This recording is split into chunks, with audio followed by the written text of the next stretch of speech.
Good evening. Today is Monday, September 11th, 2023. Thank you for joining us in person in Conchois Auditorium, as well as online for the Burlington City Council meeting. The time is 6:07. Before we begin our agenda, it would be impossible not to pause after hearing today's date and honor the memory of the 2,977 lives that were taken from their families, from their friends, their communities, and from our nation on what was a dark day 22 years ago. I would ask for a moment of silence as we remember the many lives that were lost. We honor them and we honor the historic first responders every day with our resilience, our compassion, and the spirit of democracy that we all have as Americans. So if you would join me in a moment of silence, please.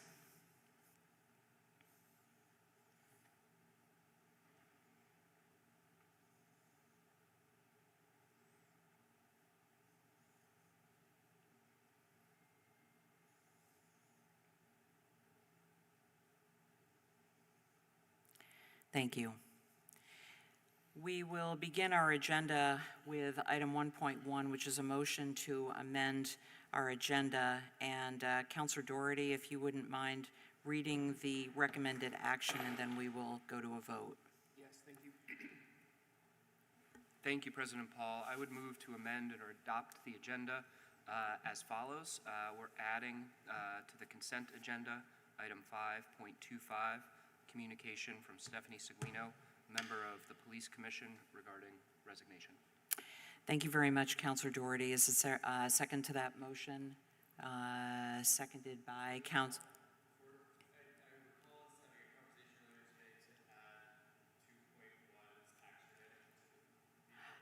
I have that on mine in front of me, so maybe you're thank you so much, Attorney Pellerin. There is another amendment which may not be on the version that you're looking at, and that would be in addition to the amendment that you have for adding consent agenda item 5.25 to also put the action of item 2.1 on the consent agenda. It's not on the agenda that I have, but I would amend my motion accordingly. Thank you so much. Thank you again. Thanks, Councilor Doherty, and seconded by Councilor Travers. Is there any discussion on that motion? Seeing none. Councilor Grant. Hi, thank you. I have to apologize. I'm trying to get the document up. I wanted to move, I think it was item 3 regarding the use of opioid funds from the consent agenda to the deliberative agenda.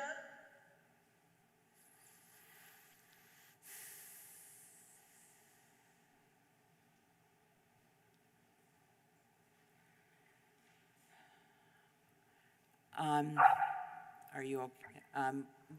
That's fine. So we will add that.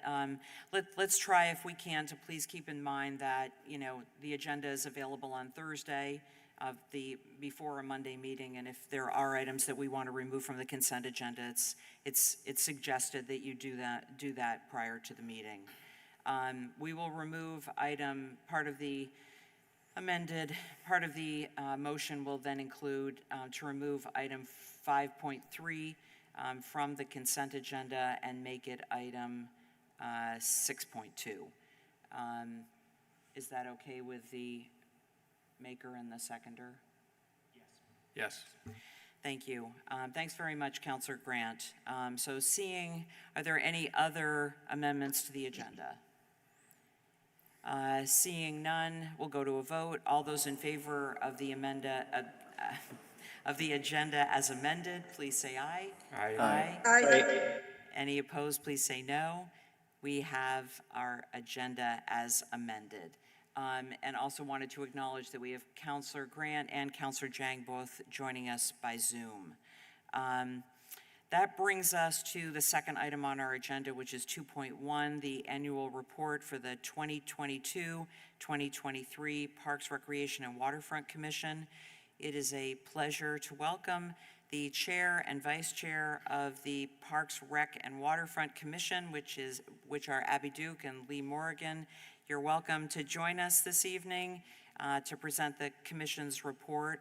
If you'd like to offer some comments on the report, an overview of the report, the floor is yours, and then we'll go to the council for questions and comments. And once again, thanks for being here. Great, thank you. And all you need to do is just make sure you have, thank you. All right, there we go. Thank you for inviting us to be part of the meeting. I think all of you got our report probably in your materials.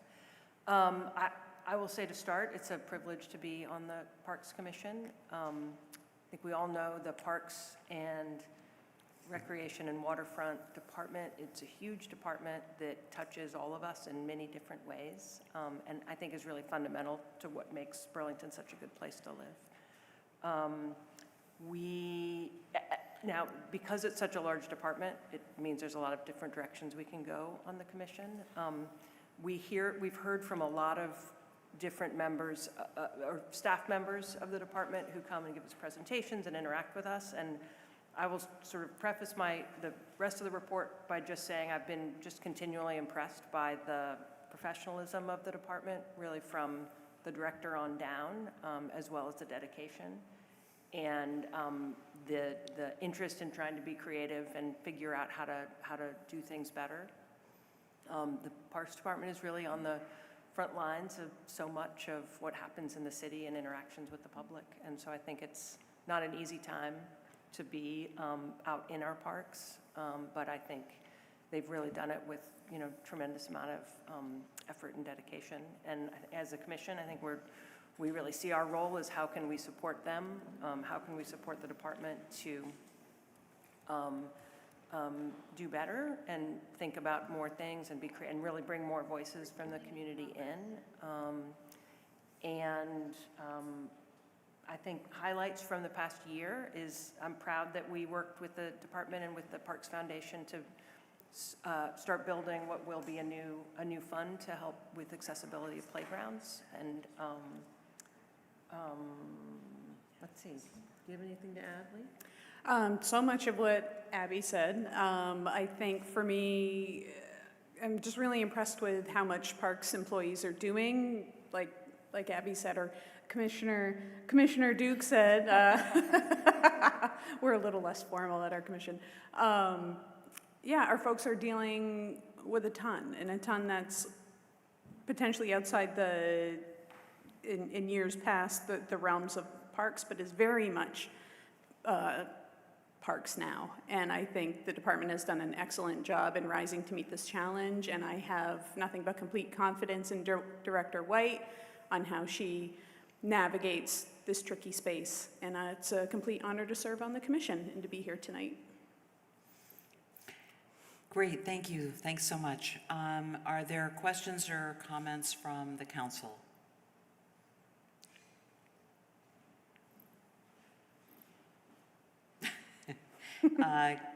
Councilor Barlow, former member of the Parks, Rec, and Waterfront Commission.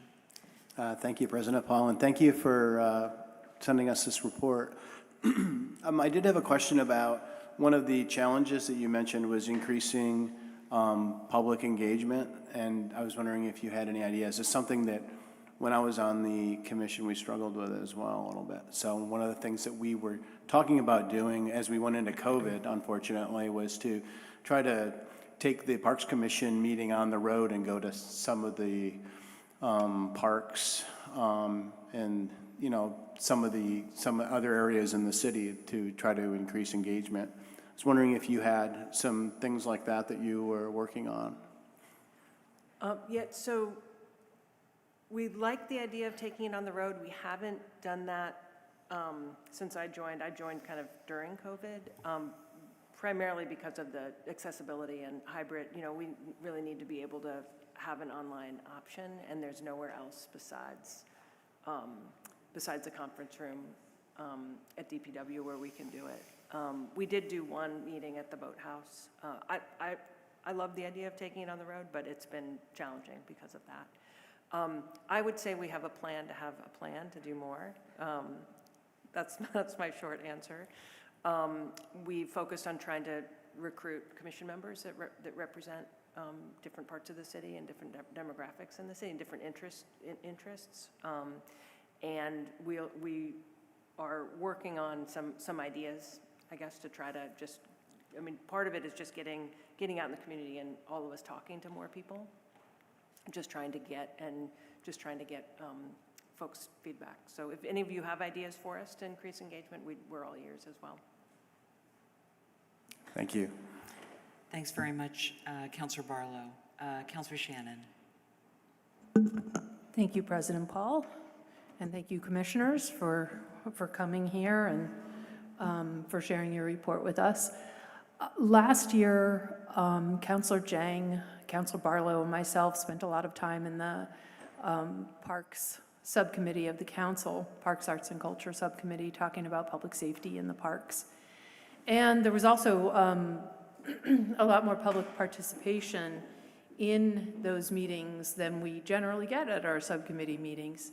There was a lot of concern in the community. In the beginning of this season, we were hearing about needles and dugouts, et cetera. And I'm surprised that that wasn't an issue in your report. But I will also say that I, as just one counselor, got fewer complaints this year about what was going on in our neighborhood parks. While we did hear about needles in the dugouts kind of early on, I didn't continue to hear about that, and I'm not honestly sure what happened, how it was addressed. But I think that there is a lot of good work going on in the Parks Department to address this. City Hall Park is another story, but wondered what conversations are being had at the commission level, and how do you perceive things are going related to that? Thank you. Yeah, why don't you start that one? Yeah, this is actually my area of focus, which didn't make it onto the report because it became my area of focus, I think, the month after this report was written. Yeah, we started working more on that issue kind of just as this report was getting finished. So this, in spring, late spring. So I can update you. So one project I'm working on is not quite ready to be discussed publicly, although I have been in touch with the mayor's office about it, and should be able to fill everybody in, hopefully in the next week or two, a project specifically to address syringe litter in a way that I feel is data-based and will dovetail nicely with what the city is doing already, and can update you all shortly on that, hopefully. So other public safety issues in the parks. So in June, I invited Chief Murad to come to our commission and give a presentation on policing in parks as part of a bit of investigation I was doing, because City Hall Park, for me, is a bit close to my heart. One, it's an excellent park. And two, it's home to a lot of issues that are close to my heart, both as someone who is formerly houseless and someone who is in recovery. And it's an intersection, I feel, of some very important issues along with stewarding natural spaces.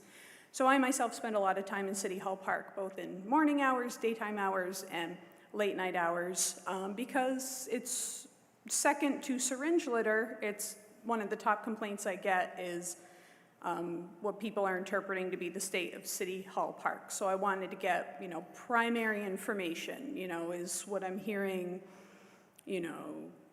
very accurate, somewhat accurate, partially accurate. And so for me, I'm spending a lot of time there talking to other people on different commissions who are spending time there. And I've also started doing ride-alongs with the police department, doing a foot patrol around City Hall Park, the alleyways, and also Church Street, and I hope to be doing ride-alongs quarterly. I'd like to do more, but we don't have the staffing for that right now. And that was incredibly informative, speaking to this officer who actually used to be on the Parks Commission, and continuing to have conversations with Chief Murad whenever I can. Yeah, so my understanding is that enforcement has increased in recent months, and that's through data and also anecdotally from people who are saying, it's better. Is it perfect? No. I think a large part of it is a misunderstanding between what is illegal and what might just feel uncomfortable to some people. And so I think a large part of my conversations with people is when they make a complaint is to really get down to like, what was the behavior you observed and what's actually illegal, and of that, what's actually enforceable, what are some different ways, you know, as a citizen, people can work to improve these situations if they have that interest. And so for me, it's a lot of education, it's a lot of community building and enforcement. I think there's a little bit of everything in there, but yeah, so that's, for me, that's on my radar. That's City Hall Park specifically is one of my interests, and then syringe litter is my other focus. Thanks very much, Councilor Shannon. Councilor Travers. Thanks, President Paul, and thanks very much for this report. I know, having served on the Parks Commission, I suspect you are grossly underreporting the number of volunteer hours in this report, because I know it takes a significant amount of time. One thing I will raise in the context of the point that your ongoing work continues increasing participation, accessibility, and equity in our parks is that prior to joining the council, when I was on the Parks Commission, we had started a discussion specifically focused on water access in our community. And this started soon after Winooski had opened a great public pool. Essex has a great public pool. If we had unlimited resources, I think a public pool in Burlington would be amazing. Unfortunately, it seems our hottest days right now, which seem to be increasing with climate change, are also the days when it seems our beaches are closed and folks don't have access to an opportunity to cool down, to get into the lake.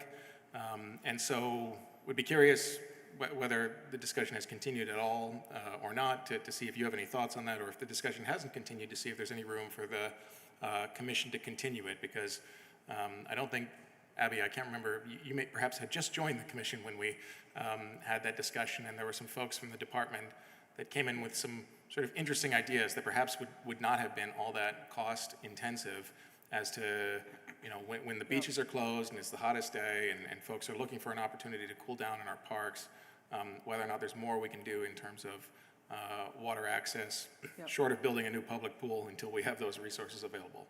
Yeah, absolutely. I had just joined the commission. I remember that presentation, and it's my intention that that's going to be one of the primary things we're going to be focusing on this winter, is looking at how can we increase water access for next year. So I guess yes, we're continuing and talking, but this winter we'll be working more on it as well, with also trying to get more public input about, you know, a long-term idea of a public pool, and what is the interest, and, you know, what is the feasibility of it. Great. Well, to the extent the council can at all work and partner with you in that effort, know that I think there are folks over here, at least myself, who would be very interested in doing that work with you all. Great, thanks. Great, thanks so much, Councilor Travers. I'll second, third, and fourth that on the Yeah, pool so we thing. have, It's no secret to anyone Yeah. who's been paying attention for the past dozen years that a community pool is it would be a huge asset to this community, and I'm all for it. Are there any other, Councilor Carpenter? Thanks. This is just sort of back on the issue of dealing with the unhoused in the parks, and it's really a general comment. I want to start by thanking all of the parks staff who are dealing with this issue. And this is really just an observation, and I know there's a lot of work in coordination with CEDO, with the CSLs, with Public Works, and I'm maybe addressing this more to the administration around looking at a consolidation of perhaps how we deal with those folks, and whether it rests heavily on the Parks Department. I don't think 2-3 years ago, when we decided to add urban park rangers, that it was going to take up that much of their job description. I suspect the urban park rangers aren't doing many of the things that we thought they might do at the time we proposed it. So I'm just really offering that as a comment and hope that the commission with the administration can kind of sift through some of those, because it's become such a burden for the park department and for the community and certainly for the persons, and, you know, is layering all of that on park staff the right answer for the best outcomes? So just a comment. And thank you, or thank all of you for the work you do.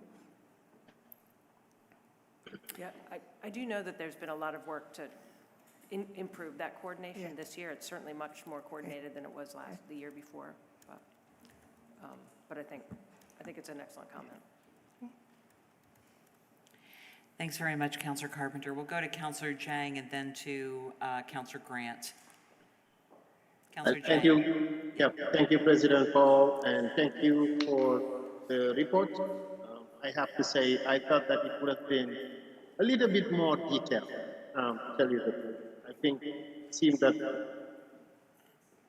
you summarized it, but I would have get a little bit more context and also details. And one of them, I would have wanted to understand, for example, the arena, how much fees, you know, compared to last year's, how much money was raised by those dog parkings. You know, I also wanted to understand a little bit about the recreation programs, who is accessing them in terms of data collection. As part of the report, it is missing. And just to be very respectful, I'm just saying, for example, consider next time you make it a little bit, you know, bring some context, bring some data in order for the reader to better understand it.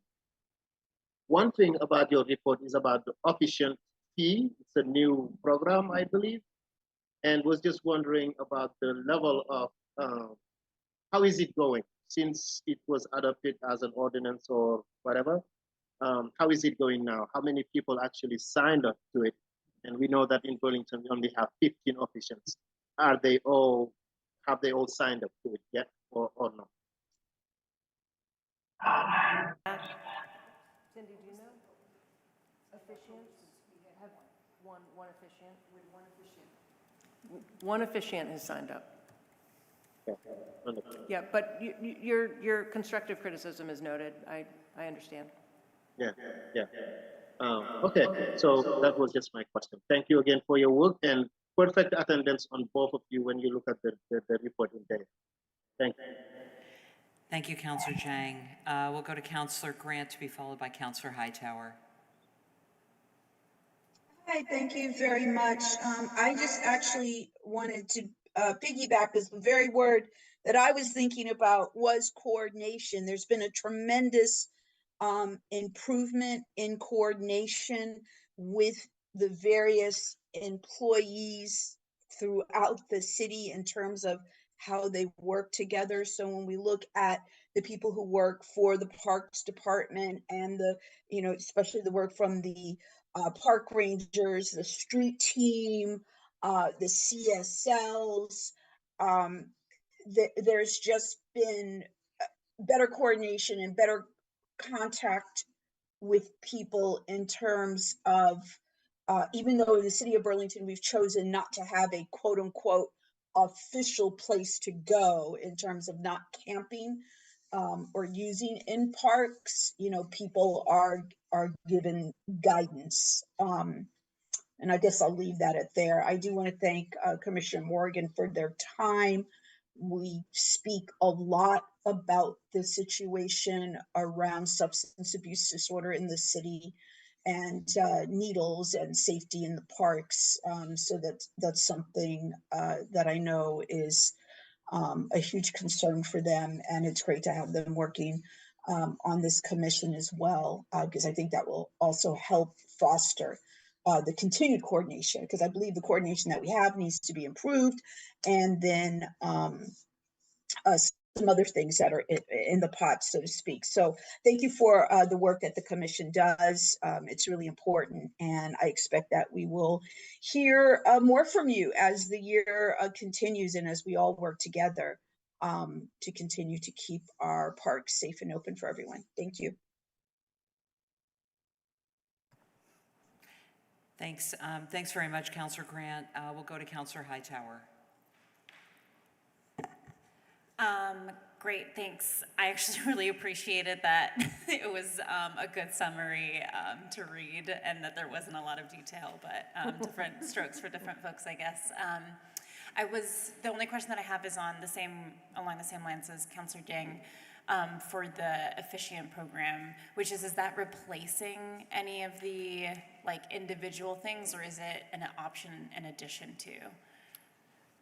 It was an addition, and the idea is that, the goal is to capture all of the different kind of commercial enterprises that go on in the parks. So whether it's classes, and that was identified as something that was missing, that was not getting, that there wasn't a fee attached to it. Great. So it was a new program specifically focused on officiants. Great. So for all things classes, officiants, anything that it is, there's a $20 per use fee or $200 per year fee. Well, the 200 for sort of unlimited, I think, is just officiants. Does that sound right? We have a programs in the parks one that's is that 200? Yeah. Yeah. So the programs in the parks, which is especially for yoga, is $100 for the year. Great. Thank you so much. Thanks very much, Councilor Hightower. Are there any other councilors who have any questions or comments for the administration?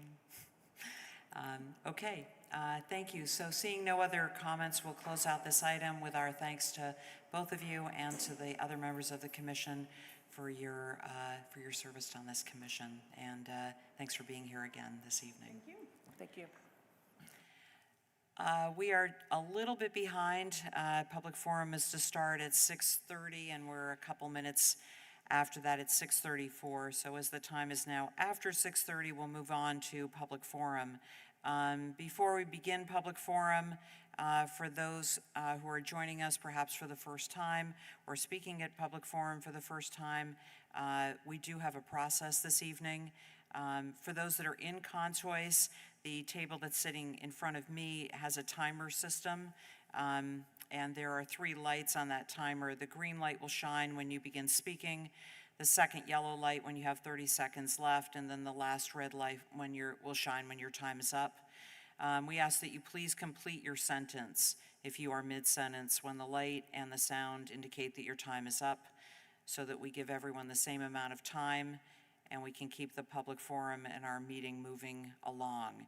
If you're joining us online, there's a timer system that will be set up on Zoom. We don't have a light system, but when your 2 minutes is up and the clock winds down to 0, please complete your sentence so that we can move on to hearing from the next community member. We have a hybrid system for public forum. If you wish to speak in person, there are forms to my right in the back corner of the room. You can complete one of those forms and give them to the clerk who is to the right of my right in the front of the room. If you wish to speak via Zoom, you can go to burlingtonvt.gov/citycouncil/public forum, and there will be a form that'll come up. Just complete the form and your answers will come into a spreadsheet that I have in front of me so I can call on you in the order in which you submitted the form. As per our council rules, Burlington residents will have first priority to speak. We will go to Burlington residents in Conchois who have submitted a form in person, then to Burlington residents online, then back to Conchois for non-Burlington residents, and then we will wrap up with non-Burlington residents that are joining us online. During public forum, we ask that you use respectful language. We'd like to remind everyone who's here and joining us this evening that there are families who watch our council meeting as their connection to civic engagement with their children, and we ask that you please keep that in mind when you are speaking. Please direct your comments to me as the chair and to no one else at this table. Do not personalize your comments. This rule will be enforced. I will interrupt any speaker who attempts to personalize their comments or speak directly to anyone at this table. If you agree with a speaker's comments, you can show your approval by doing this silently, only silently. Do not clap, do not jeer, do not speak on top of any speaker who is speaking. And please try to remember that we have many people really who are watching these meetings. Let's try to show those people that are watching this meeting the best of Burlington. As counselors, we want to hear what you have to say, and it is a lot easier for us to listen intently if you speak respectfully. With that, we will get started. The first person joining us in Contois who wishes to speak is Michael Nadell, to be followed by Jada Bearden.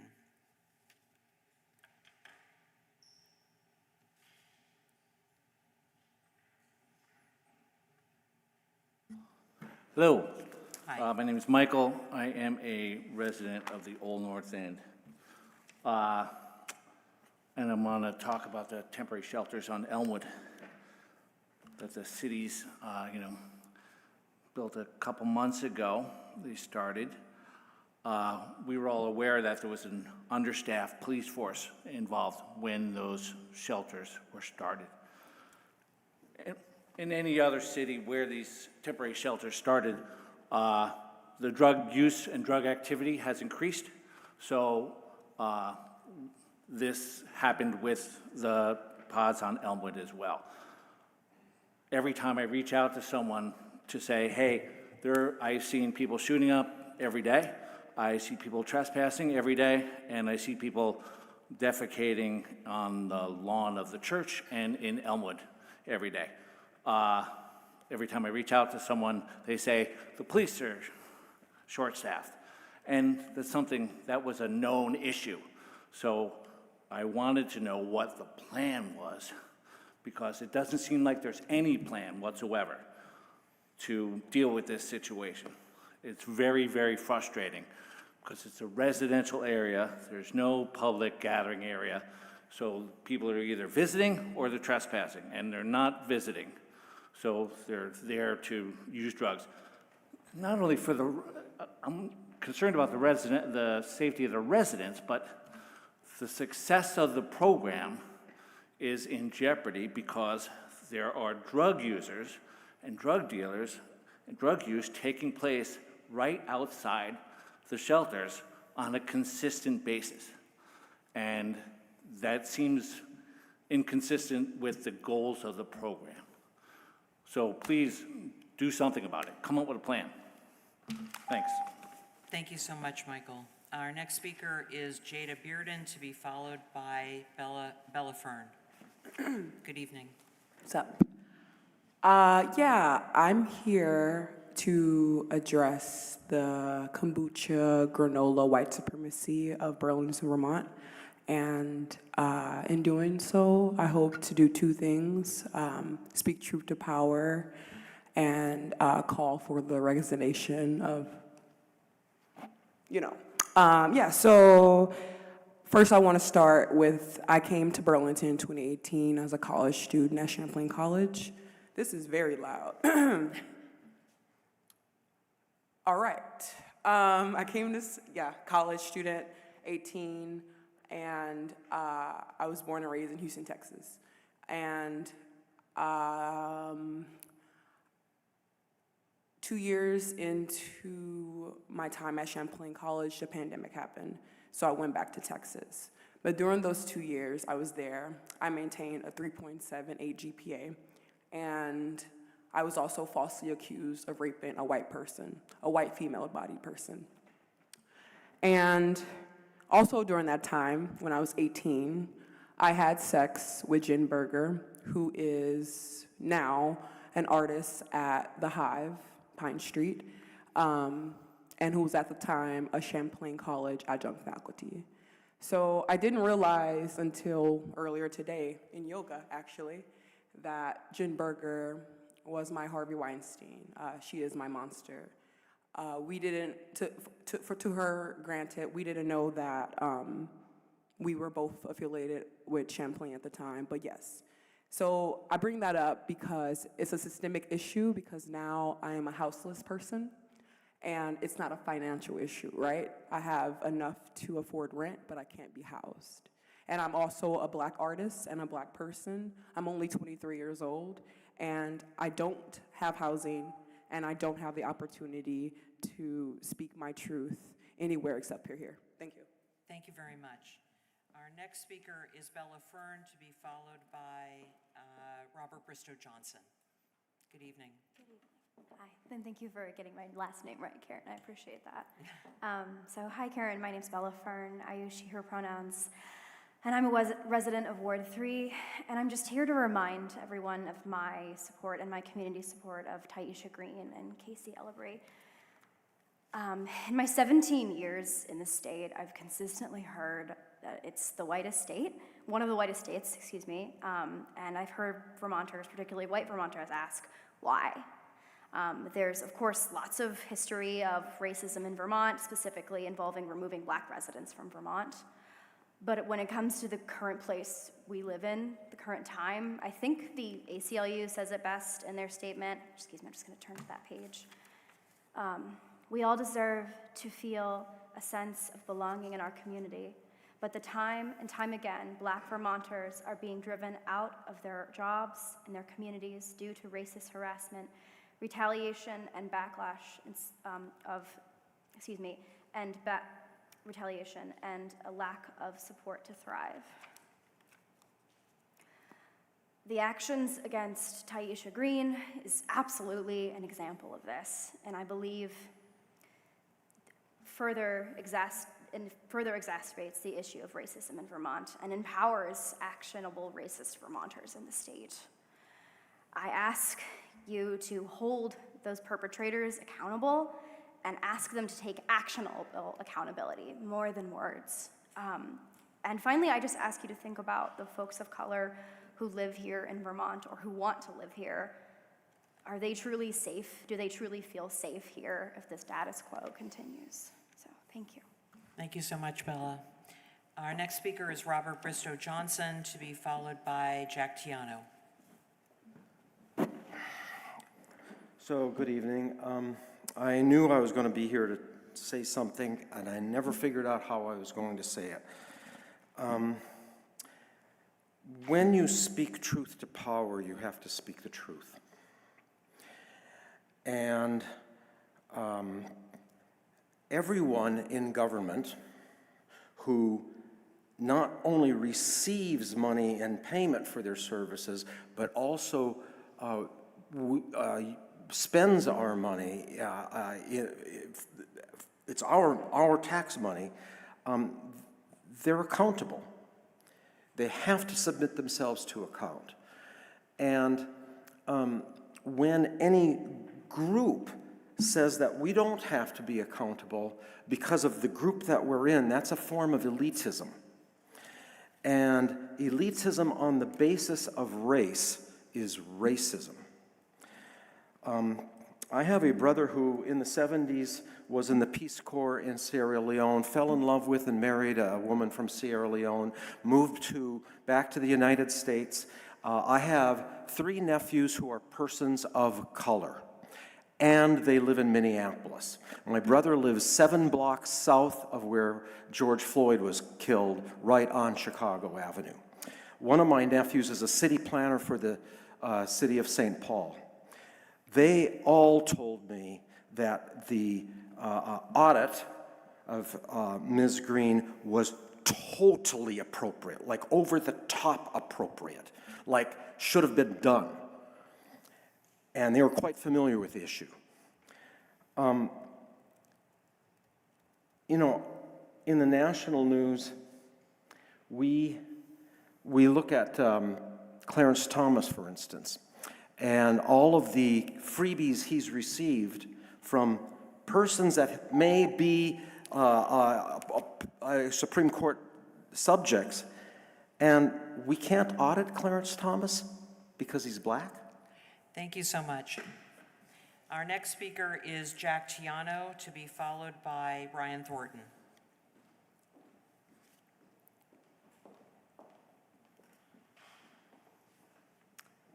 Hello. Hi, good evening. So my name is Jack Tiano, Ward 5. I'm here to say that I'm excited to see the Neighborhood Code project kick off tonight.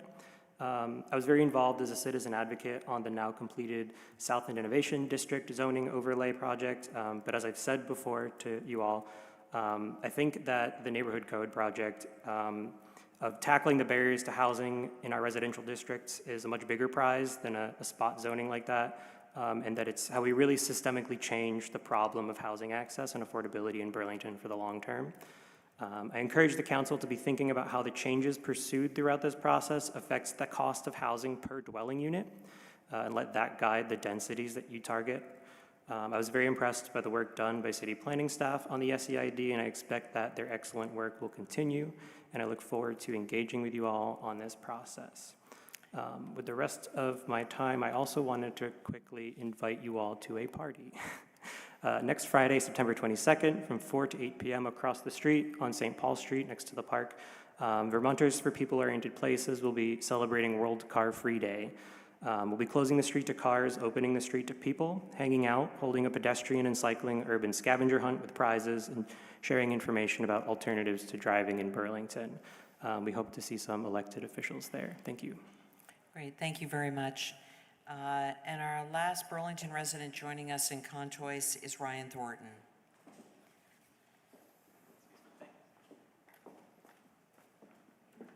Good evening. Good evening. First of all, Ryan Thornton, I live in Ward 2, I'm a renter. I want to thank the mayor and city council for initiating this process. I think this is going to be a huge win for the neighborhood code. As you know, 80% of the city's residential land is currently zoned for single-family, low-density housing.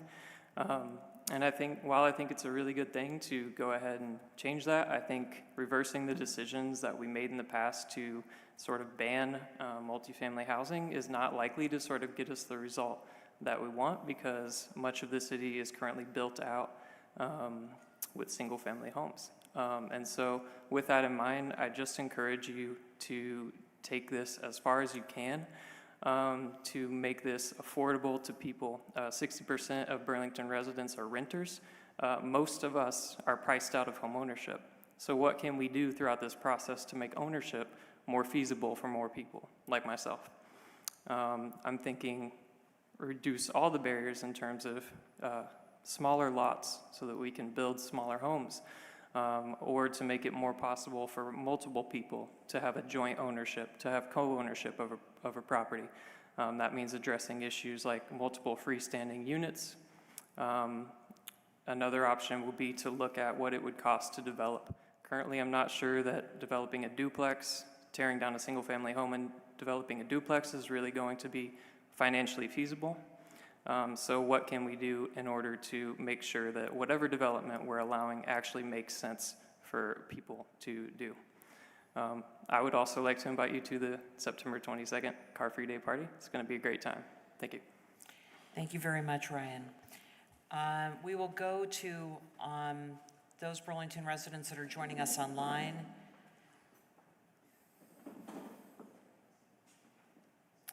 And the first person who is joining us online is Sharon Busher. And Sharon, I have found you and enabled your microphone. You should be able to speak.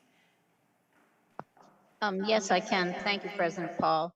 I wanted to speak to two items. One is 5.23 on consent, which is an ordinance regarding technical amendments. And then the other item I wanted to speak with is also the neighborhood code that is on your deliberative agenda. As far as technical amendments, that is, as I read it, first reading, then going to be warned for public hearing, and then action, and not being referred to ordinance.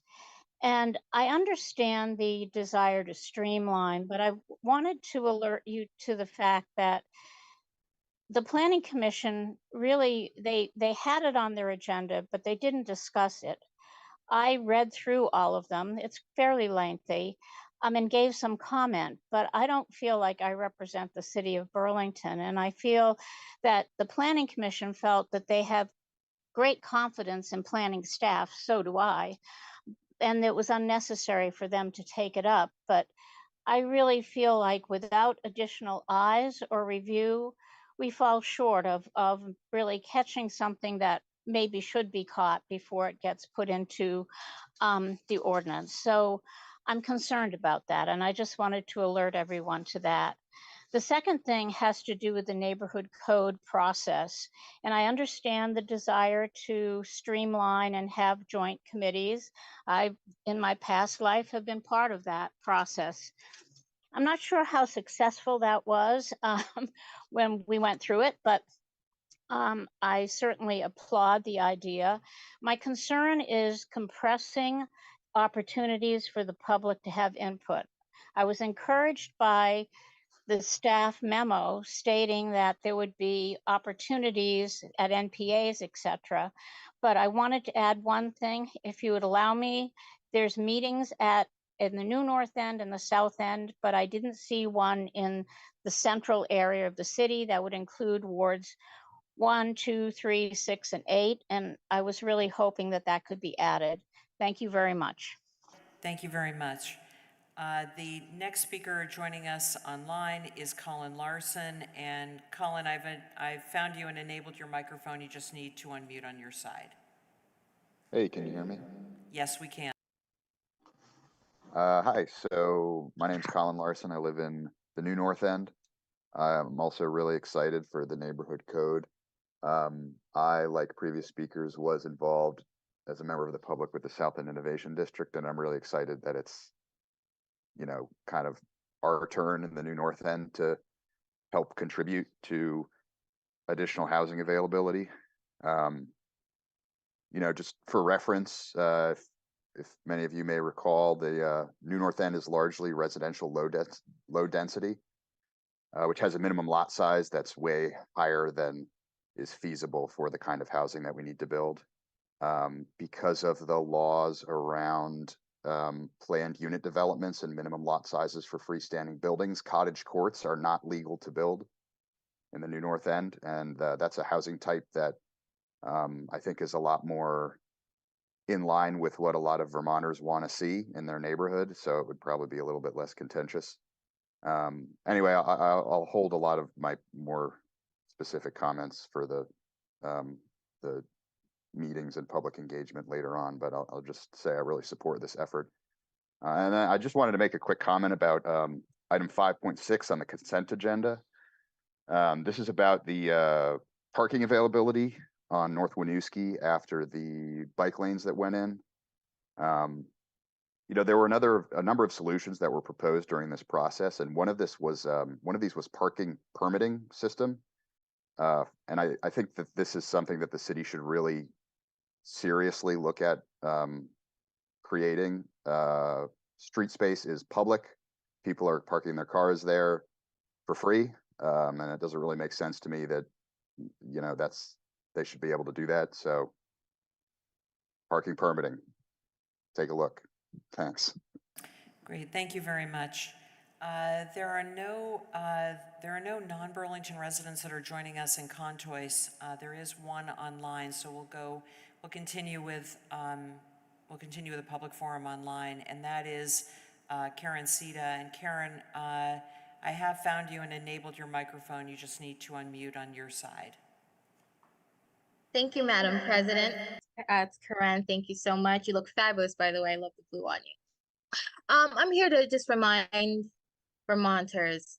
Okay, first of all, let me start here. I've always been hurt. Okay, I've always been hurt, and I understand that we sometimes think that a Black person's coming to the state that they always are the best people for us. But we have to learn that just because their skin is Black doesn't mean that they always have the best intentions. We need people who are solid. Black, white, gray, blue, whatever. We need people who are solid. I'm actually here for the youth because I don't want them to think that this is how you speak to the mayor of your city, that you're young, even with the gray pepper hair that the mayor has going on. He's a youthful man and he's watching and paying attention. We asked for the RBI group and he listened to us.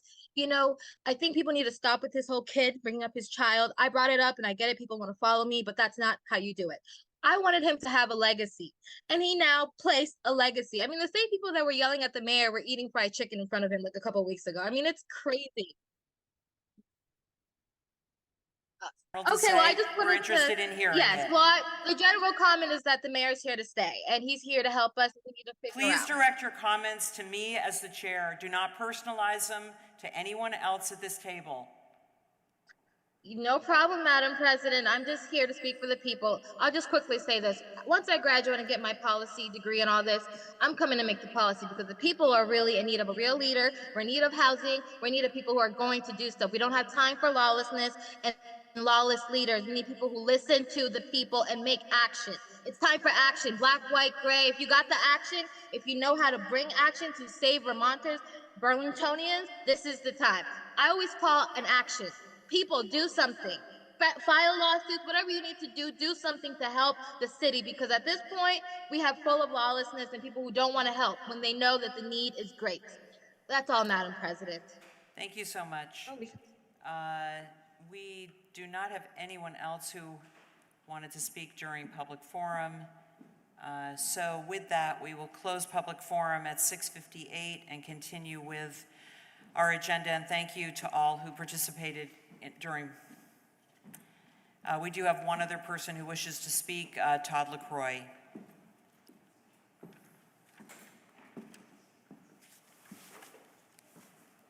Welcome, good evening.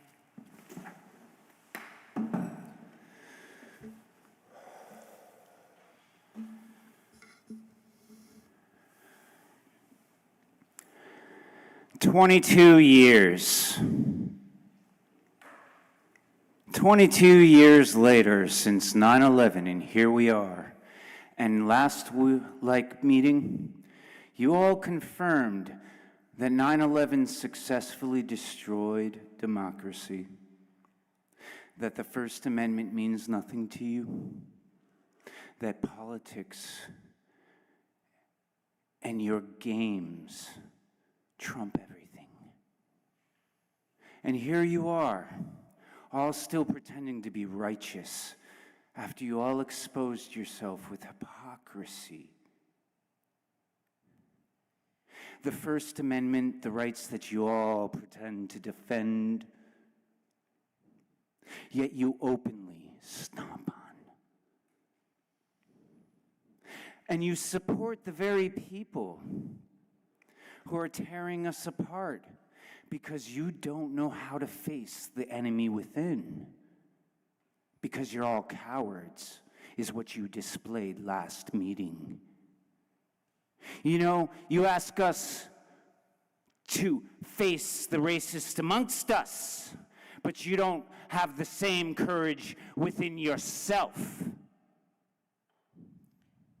You ask us to fight for rights, and then you turn and run when it matters, and we're on the front lines.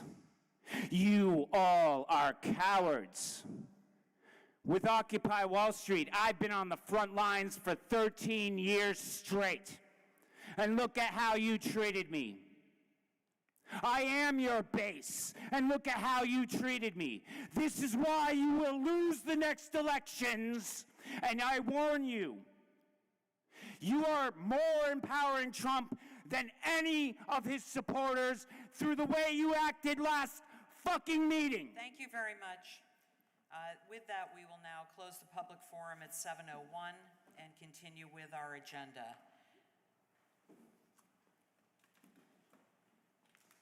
The next item is item number 4, which is climate emergency reports. Is there any counselor or the administration who wishes to offer a climate emergency report? Seeing none. Oh, my apologies. Mayor Weinberger. Thank you, President Paul. Yes, there are a couple updates that I was hoping to share with the council and the public. First of all, the Burlington Electric Department is now the owner of the state's first electric bucket truck. This is exciting, an exciting addition to their fleet. This is one of the pieces of heavy machinery that BED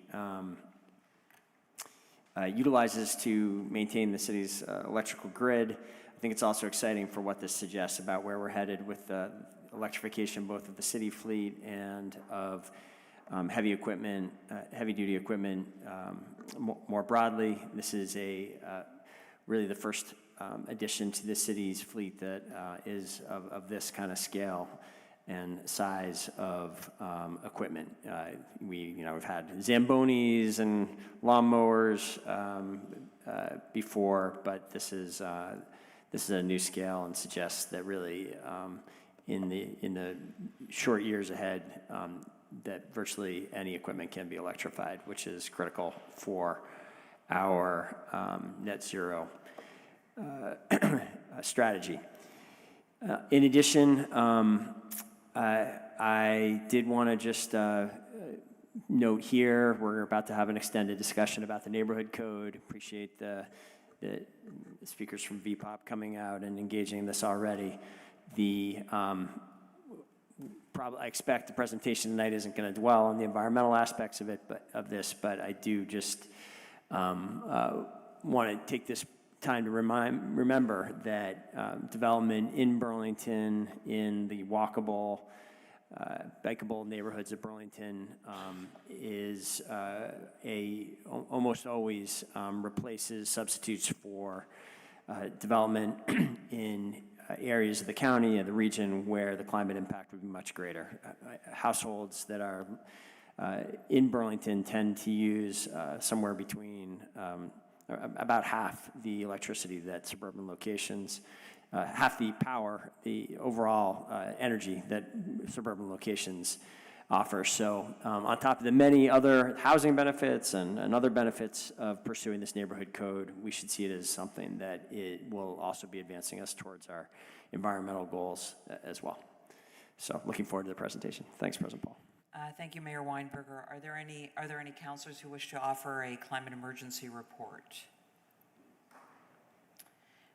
Seeing none, we will close out that item and go to item number 5, which is our consent agenda. At this time, it would be great to have a motion to move our consent agenda and take the actions indicated. So moved. Thank you, Councilor McGee, seconded by Councilor Carpenter.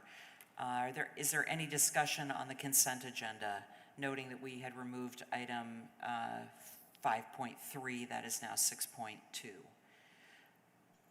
Seeing none, we'll go to a vote. All those in favor of the consent agenda, moving the consent agenda and take the actions indicated, please say aye. Aye. Any opposed, please say no. We've approved our consent agenda, which brings us to our deliberative agenda. We have 2 items on our deliberative agenda, and where appropriate, there are time limits on these items. And we'll do our best to keep to that agenda. The first item is 6.1, which is the Joint Committee to review the neighborhood code recommendations. And for this item, we have Planning Director Megan Tuttle and Planner Sarah Morgan with us. Thank you both so much for being here. We know that you have a PowerPoint, which you always seem to be able to put them up no problem. Others struggle, but you never struggle. The last time we were here, we weren't so lucky, so we made sure this time worked well. Okay, well, I wouldn't have remembered that, and I certainly wouldn't have mentioned it. Great. And then we'll go to the council for comments and questions. So the floor is yours. Thank you for being here. Great, thank you, President Paul. We are going to quickly go through these slides, which help outline our proposal for the Joint Committee for the Neighborhood Code. And quickly to remind anybody who might be watching and other counselors who have not been as closely engaged in this, what the purpose of the Neighborhood Code is. This is the third of the major zoning amendments that were part of the 10-point housing plan from 2021, and really helps us to advance part of our comprehensive plan for Burlington, which is about how our neighborhoods can remain strong and vital with unique patterns and strong identities, but also evolve in incremental ways to help us meet the needs of current and future households. When we talk about the neighborhood code, you'll hear us refer to middle housing frequently. Sometimes this is referred to as missing middle housing. This is a term that was coined by a firm called Opticos, which refers to these sort of house-scale buildings that have multiple units. And you can see from the diagram at the bottom that they span buildings such as duplexes, triplexes. You heard some reference to things like cottage courts, sometimes even accessory dwelling units. And in some communities, even start to span a broader range of buildings up to and including the neighborhoods that abut their mixed use or downtown districts. We've really been focused through our work at looking at the sort of left end of the scale in what we're calling house scale buildings. So the purpose of this joint committee and ultimately of the neighborhood code is to help us specifically identify a number of zoning reforms that will help us identify housing opportunities in all neighborhoods of the city.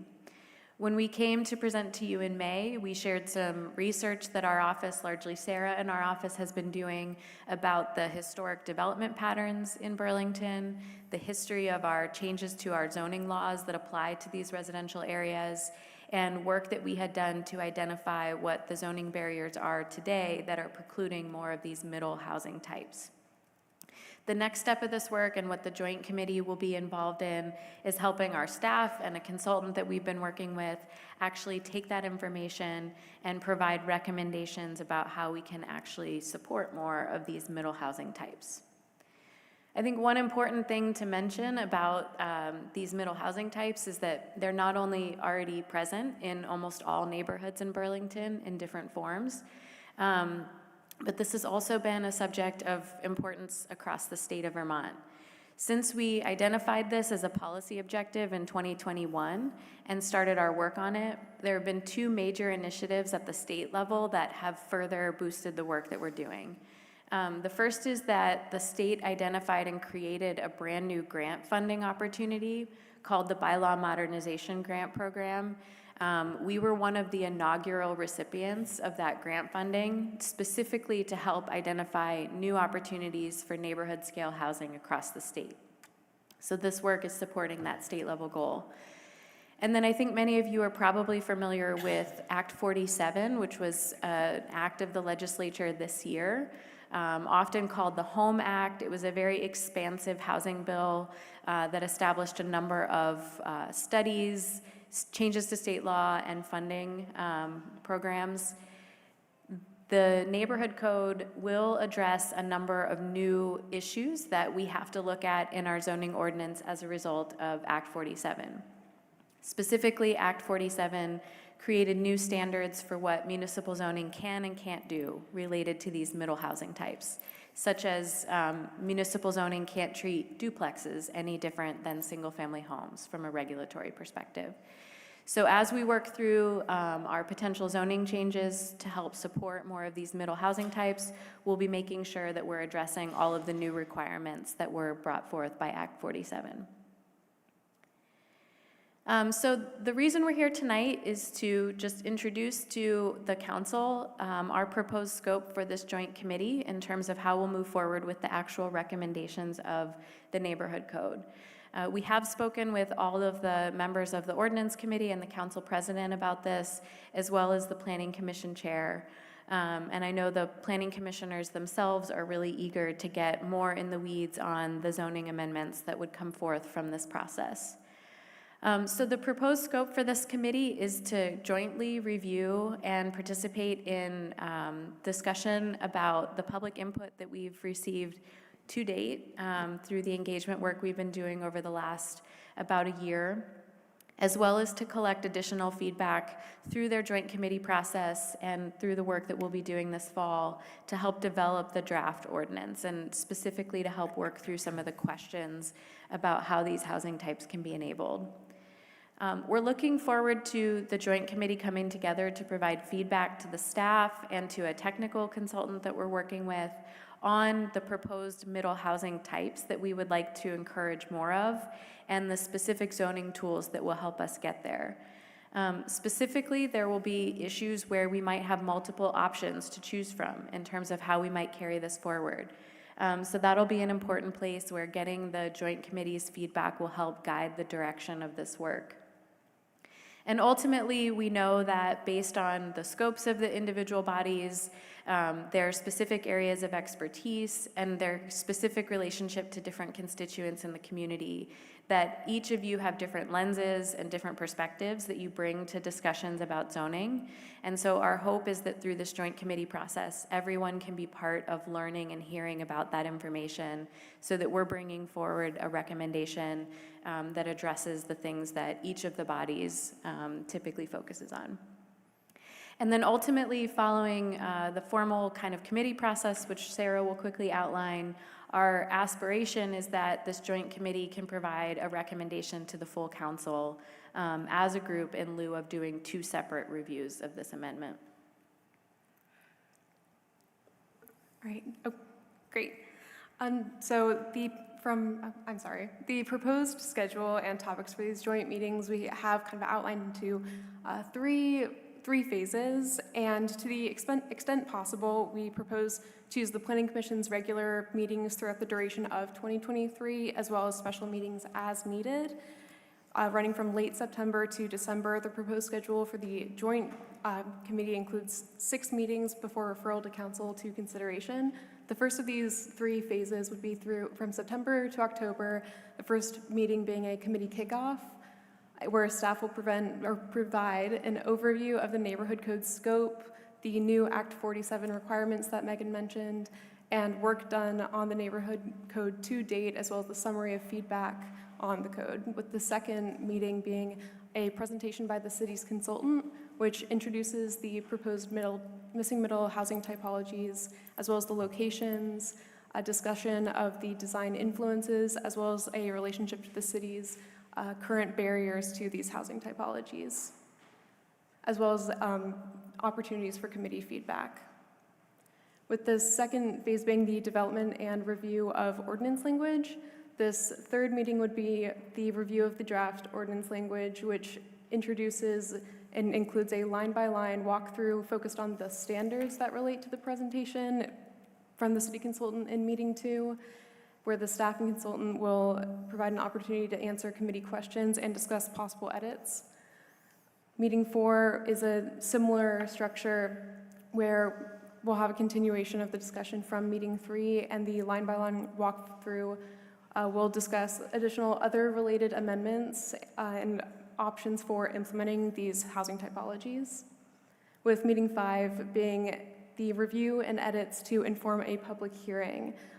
Staff consultants will share responses and the edits from meeting 4, discuss other public input received during this process, as well as identify any further edits to propose a draft ordinance for a formal public hearing. And this public hearing will be the Planning Commission's hearing per statute, but we hope to have the full committee support for moving to this stage. With this third phase being the adoption process, which would include that 6th meeting being a public hearing and recommendation. Following this, the staff will present a summary of the comments received and/or any other recommended changes, and the committee will discuss and vote on any final edits, consider recommendations, and including a referral to council, followed by a city council work session and eventual public hearing and adoption. And we also just wanted to touch on ongoing engagement that's going to happen during this time. This includes stakeholder focus groups, which are currently being coordinated by staff, and these include meetings with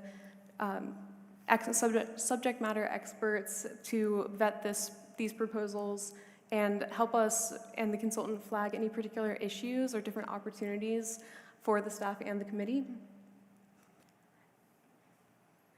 Additional engagement includes our partners with AARP hosting these coffee chats, largely as Sharon Busher had mentioned in the New North End and South End throughout September and October, followed by a October full of NPA presentations where we'll be able to address questions, gain feedback, and just discuss what this would look like in each of the neighborhoods.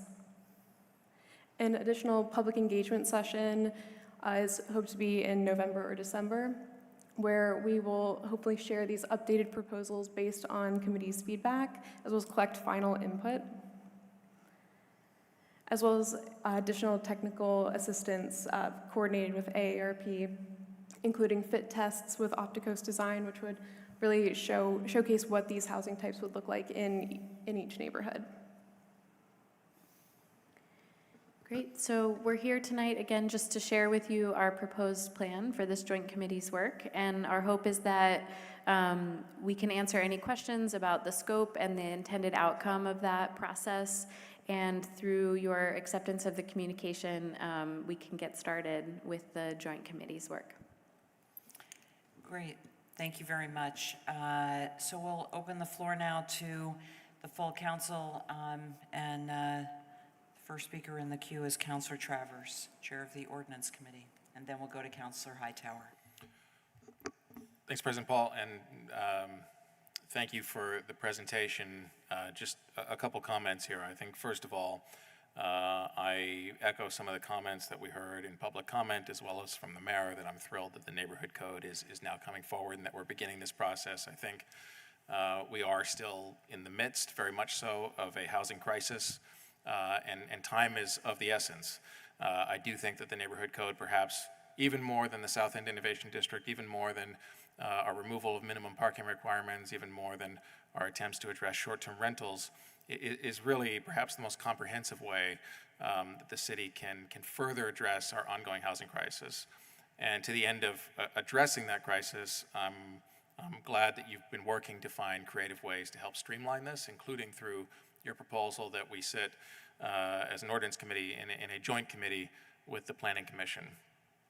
I also want to say, though, that while we're looking to find efficiencies and streamline the process, I appreciate your efforts to highlight the public engagement that will take place over the coming months. I think, particularly in recent years, your department, DPW, Parks, many of the departments in the mayor's administration have really reset the standard in terms of what our community should come to expect through public engagement. You did an outstanding job with the South End Innovation District, and I know that no doubt we'll make sure that we have the appropriate time and place for further public engagement in the neighborhood code. So thank you for highlighting those efforts as well. And I also know that you've already done, including in conjunction with the AARP, a number of engagement opportunities on this particular issue. I do also want to say, though, that I think that the key term around the proposal of a joint commission is that we will aspire to provide a recommendation to this joint committee to the full council. My hope is that in sitting with the Planning Commission, that the Ordinance Committee will be able to find more in common than we disagree on. And my hope is that we will be able to aspire and sort of meet that aspiration of being able to come to a full recommendation that can then come to this full council without needing a separate process before the Ordinance Committee. But I do want to sort of make a commitment to members of the public who may be concerned about this, as well as to my fellow councilors here, that to the extent there are areas that we're not able to find common ground on, to the extent there are areas where there's disagreement between us and the Planning Commission that could benefit from a further committee process, that by sort of approving of this or sort of voicing our approval of the aspiration here, that we're not abdicating our responsibility as an ordinance committee, and remain more than open to continuing to use that committee process, again, to the extent it would be helpful for us to continue to work through any of those issues. So again, thank you for this recommendation. I think it's a great one. I'm hopeful that it will bring further efficiency and streamline the process, and look forward to our sitting down to begin working together. Thank you. Thank you, Councilor Travers. We'll go to Councilor Hightower and then Councilor Carpenter. I know I will have a lot of time to weigh in on this, so I won't get into the content too much, but I think just maybe I'll start with a question, which is the neighborhood scale housing. You might have said this, but just so I didn't miss that, how far kind of on your middle housing chart does that go? Is that like townhouses, like multiplex medium? What is the cutoff there? Yeah, great question, Councilor Hightower. We have been working up to this point to explore the opportunities up to the townhouses.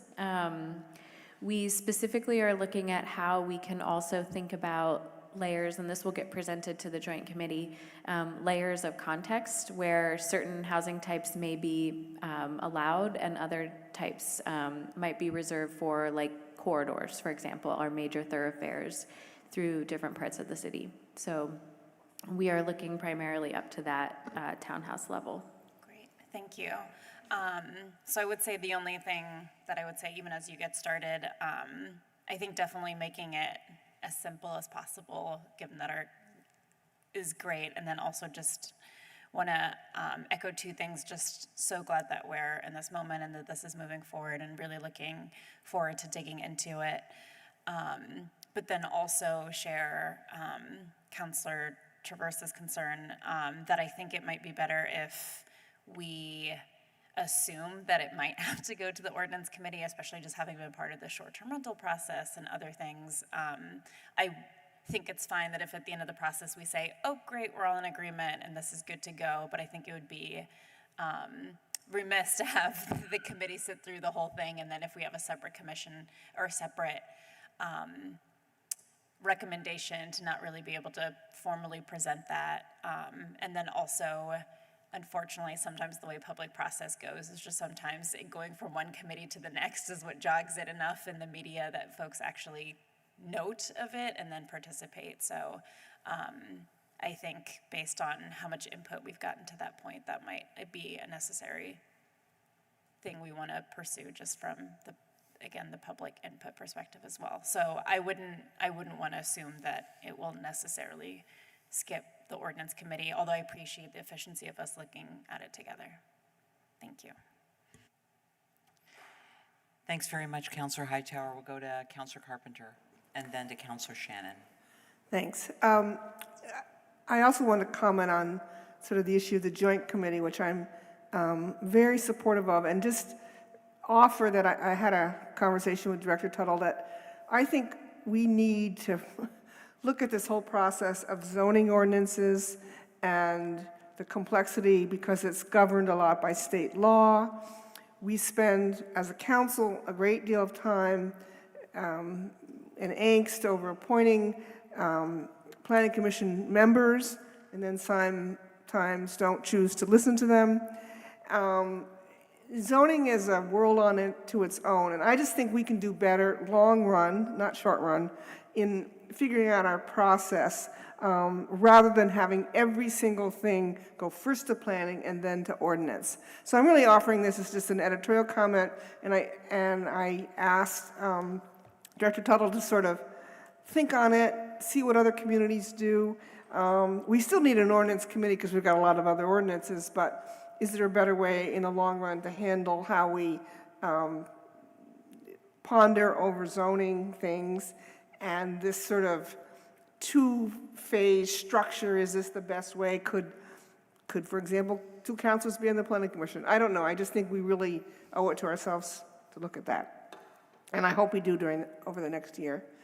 The other thing, more specifically just to the neighborhood code, I hope as we go through this that we have a parking lot to identify any issues that are not zoning but the city might tackle. I think of things like sharing water meters and sharing electrical inputs, and there's a lot of building code issues that sometimes make it very difficult to build on a lot that we haven't built on before, and we can't solve it by zoning it, but we need to create the bucket of things that could be attended to in other departments. And in part of that is my interest in how do we create more home ownership opportunities. Again, zoning doesn't speak to whether it's rented or owned, but are there nuances that make it easier to facilitate the additional units as likely to be owned as opposed to rented? Thanks. Great, thank you. Councilor Shannon. Thank you, President Paul. And thank you both for your presentation, which always, your presentations are really nice. It always makes everything very clear. I appreciate your work on this. At the same time, as you know, I do not agree with the proposed structure of having a joint planning ordinance committee review of and deliberation of this in its entirety. I do agree with Councilor Carpenter in that I think it would be wise of us to look at our process and decide if we want to streamline this process generally. What are the ways that would be best to do that, and have a conversation about that, which has not yet been had. I also appreciate, just even in this case, a desire to streamline things, but streamlining things can also limit public comment opportunity. We always feel like things go at a snail's pace, and the public always feels like we're moving at lightning speed when it's something that causes them alarm in the end stages. So it's also a case of how do we get the public engaged in this earlier. In this timeline that's laid out, I will note that the presentation to NPAs, I think you said, is happening in October, November, which is more like the end stage of our deliberation. And that timeline before it gets to the city council. Once something gets to the city council, it can be, if there isn't going to be another ordinance committee review and possibly a reconsideration of the things that were done in the prior committee, that puts it at the end of this stage when we're not in a good position to make changes based on that public input. But what I would support is,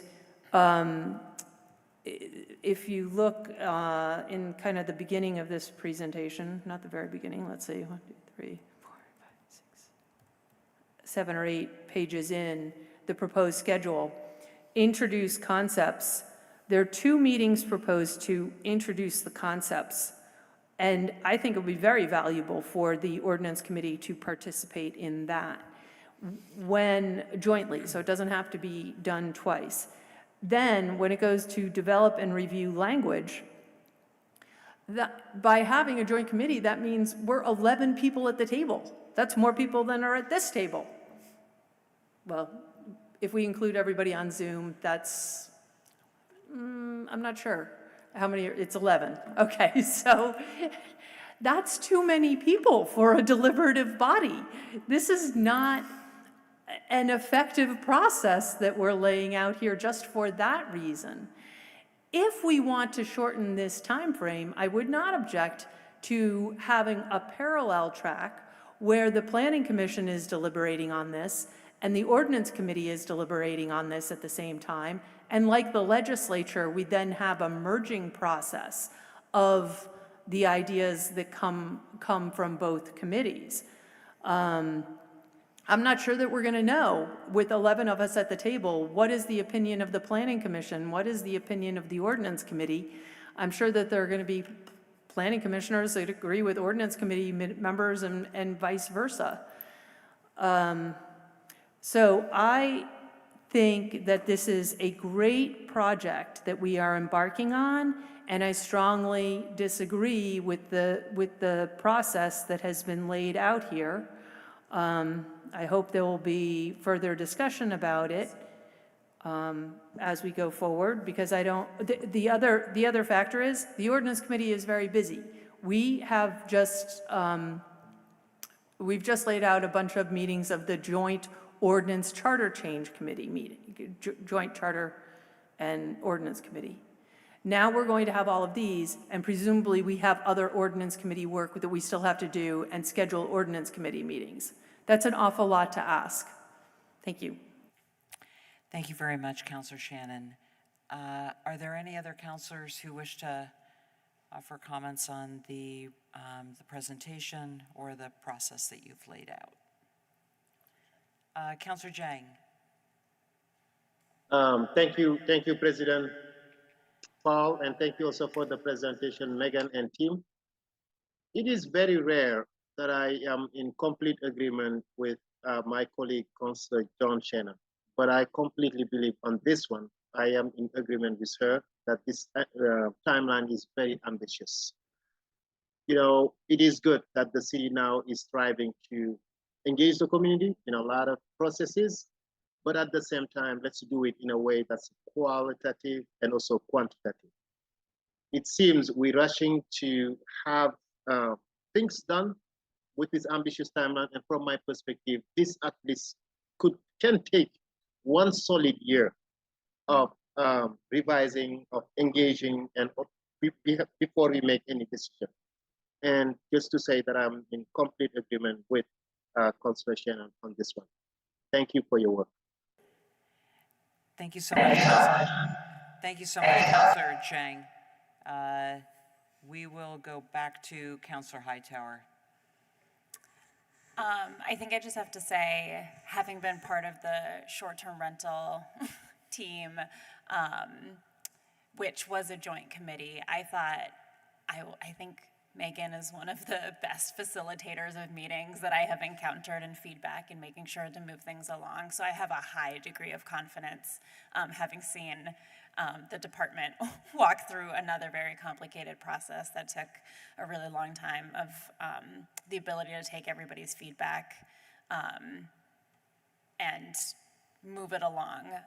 So I feel very comfortable just to make sure that we have a joint committee process, because I think, having seen it happen in the past, I think it's gone very well. So again, feel very comfortable with the joint committee process. I think it saves down on a lot of going over the same things in two committees, which saves down on a lot of staff time and resources, and in this case, also consulting time and resources. But I do think that having a staggered process of joint and then ordinance will reduce some of the concerns of public process and taking more time on it. Thank you. Thanks very much. Seeing no others in the queue, I just need a motion to waive the reading and accept the communication and place it on file. If a counselor could make that motion, please. So moved. Thank you, Counselor Travers, seconded by Counselor McGee. Any discussion on that motion? Seeing none. My apologies. Counselor Shannon. Just to be clear, I'm certainly in favor of the motion, and that is not a motion to adopt this. That is correct. We are simply waiving the reading. We're accepting the communication that's been given to us and placing it on file. Mayor Weinberger. Thank you, President Paul. I just wanted to make clear to council, to members of the public that are watching these deliberations, how strongly I support this initiative as well. It's been very encouraging to hear a number of councilors voice their support for the effort. If there's still, clearly there's some debate about the right process to get this done, which I understand. I'm encouraged by the general sense that that this is work that we should be doing. We first articulated a goal of this type of zoning change a little less than 2 years ago, I believe, at the end of 2021, as one of 10 housing action efforts that we would be attempting to increase the housing supply and to address homelessness head on. I think we've made very substantial progress on just about, on really all 10 of those points. This is probably, as has been noted, one of the potentially most impactful initiatives that we can pursue, and it is one that I think it is important to remember a good deal of work has already taken place, quite a bit of public engagement on, and I'm very excited to see it getting to this stage where we can start getting to the details of making this the new rules for about 70% of the city. It's going to be a better city for housing when we get this done. Thank you for your work on it. Is it okay to respond? Thank you, President Paul. I wanted to note a couple of things based on the counselor's comments about the proposed process. I appreciate the note about the aspiration of the outcome of this process, and certainly agree that we're not asking the council to suspend its rules. And certainly there's still a statutory process that's involved anytime we change the zoning, which does require consecutive action by both the Planning Commission and the City Council. So what you saw was our attempt to kind of work within that framework to bring the committees, plural, work together rather than be kind of step by step. I also did want to note that we are working with the organizers of the NPA meetings to try to get on their schedules. I think that several of them are coming together in October, earlier in the process already for the Joint Committee. And certainly the committee process is set up with an intent to be iterative, so that we can prepare materials for you, take your and the public's feedback, and then present information to you that's responsive to those discussions and that input. We also will note that, and I know for those of you that have been part of a joint committee process before, we will be taking lots of public input during those meetings as well. So just like any of our planning commission meetings or ordinance committee meetings, there will always be an opportunity for public comment at the beginning of every meeting. And I would anticipate that you will hear from many people as a part of this process. So just wanted to speak to those details. Thank you so much, Megan. Councilor Carpenter. Thanks. Just a couple observations. We, of course, want as much public input as possible, and I think that will be incumbent on us as counselors to make sure that our neighbors know when these hearings, they're not as used to going to planning commission meetings, so I think we need to do our part in making sure people get out there and give us our opinion. And I also just want to observe that I think the most controversial part of this conversation we've already agreed to, which is that we want to allow more development on single-family lots. I actually think the ordinance planning part of it isn't going to be as difficult once we get over the fact that it's okay to put a second or third dwelling on the house next door to you. And so I think in terms of the input, that's the kind of input we're going to get, and we need the conversation, but we in fact have sort of agreed to that. And I think it's going to be really important us to be clear to the public that the new legislation by the state has really overridden. So even if I don't think I want a duplex next door, I don't want a second house next door, you're going to have it. We're required to do that. And so just getting that message out to the public, I think, will be really important as we proceed and then deal with the language about frontage and side yard setbacks and all that kind of stuff. So thanks. Thanks very much, Councilor Carpenter. If there are no others, we have a motion and a second. Seeing no other comments, we'll go to a vote. All those in favor of the motion, please say aye. Aye. Any opposed, please say no. That motion passes unanimously, with our thanks very much to Director Tuttle and Planner Morgan for being here, and more to come. Right, thank you very much. Our next item is 6.2, which was item 5.3, an update on initial receipt and obligations of the nationwide settlement of opioid money. Councilor Grant, you had requested this item be removed from consent and placed on deliberative. Did you want to offer, if you could offer some comments on your reason for doing so? I know the mayor is prepared to answer questions if you have them, or if you want to offer any general comments, and then we'll go to the full council. Sure, thank you. So the Public Safety Committee, the last two meetings, we have been discussing steps that we need to take as a council and also as residents of the city to really communicate more about what we're seeing with regards to the drug crisis. And part of what needs to improve is the communication. So I do appreciate that this was discussed in the Board of Finance meeting. That is a meeting that a lot of residents don't actually watch, unfortunately. And I just think, and I know I've talked about this before, that anything that is in reference to what the city is doing to help combat substance abuse disorder in the city, we need to be talking about it as a council, because we've just quite frankly not been doing that. So when I was looking through things on the consent agenda, and let's all be honest, sometimes things get buried in the consent agenda. The average Burlington resident who may watch the meetings doesn't go through and read everything in the consent agenda. So when I noticed this, I was like, this really needs to be in deliberative and have a few words spoken about it.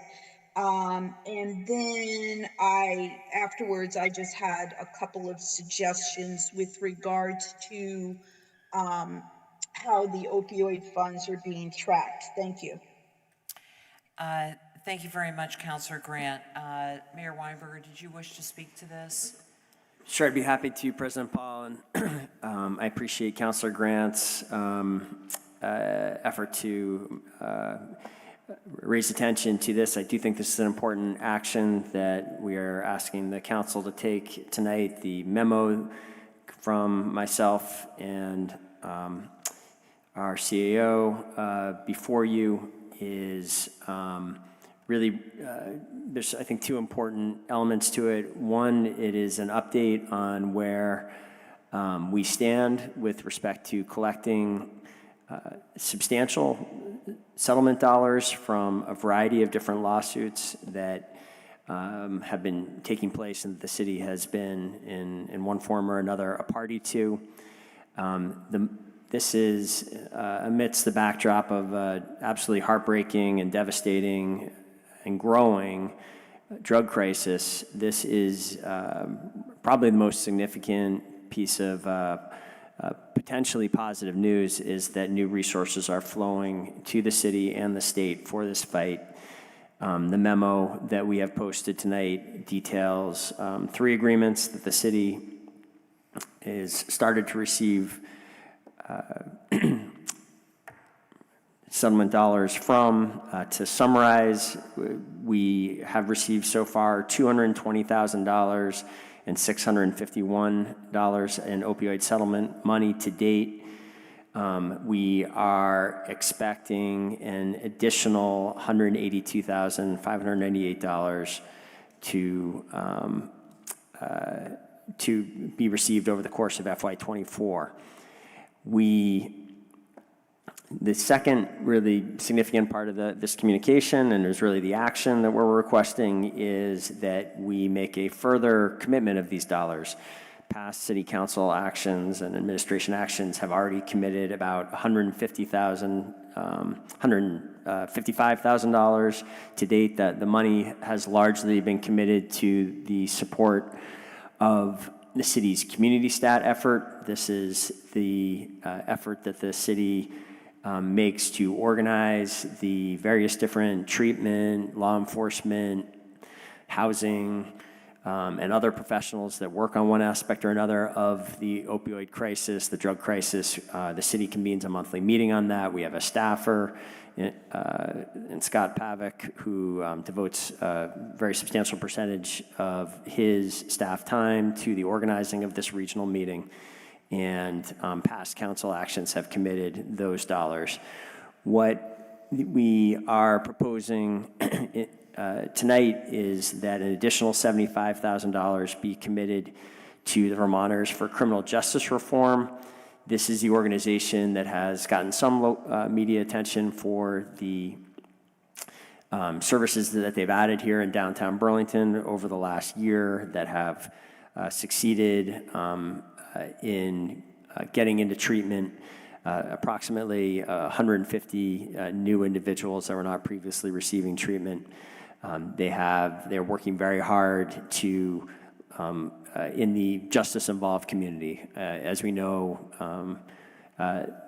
there are significant numbers of people who are being released from prison, have drug opioid use disorder, and this agency is actively working with those individuals and linking them to a variety of different services, and has had real success with that.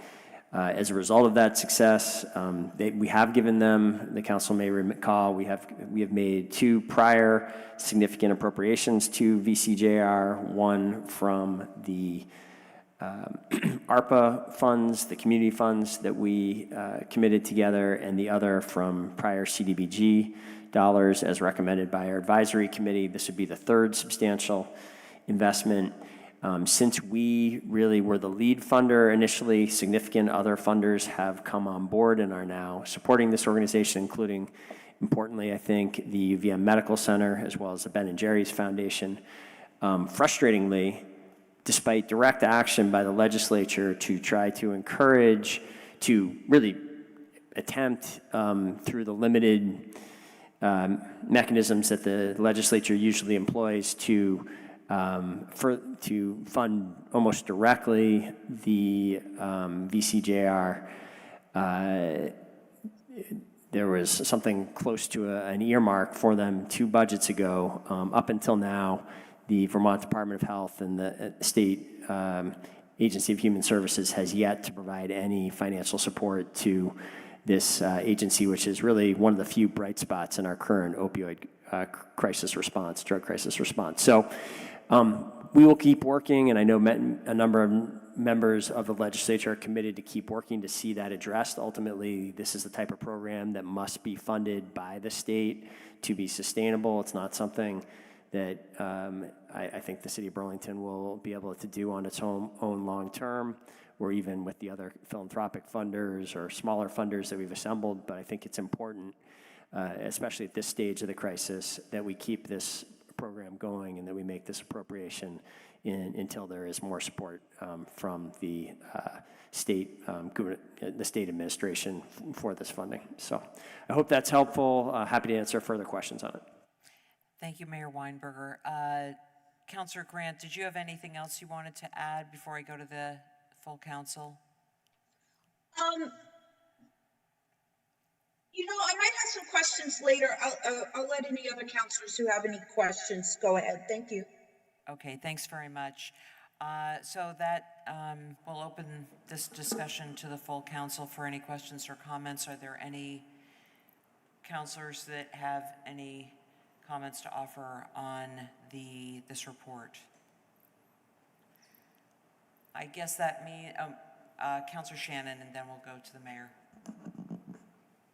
I just wanted to thank Councilor Grant for putting this on the deliberative agenda. I too saw it, thought about doing it, didn't, but you did, so thank you.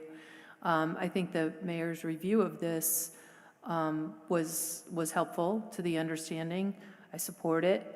But I think that we all maybe need to have this more in the front of our mind than the back of our mind, and having it on deliberative helps do that.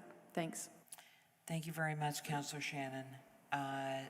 Mayor Weinberg, do you want the floor back? I appreciate that, President Paul. I wanted to say a couple more things about this. I failed to finish. One, it's apparent in the memo, but want to just lay out the math here. With this commitment, we'll basically have committed $230,000 of our opioid settlement funds, which is really all of the funds that we've received up until now, plus a little bit more.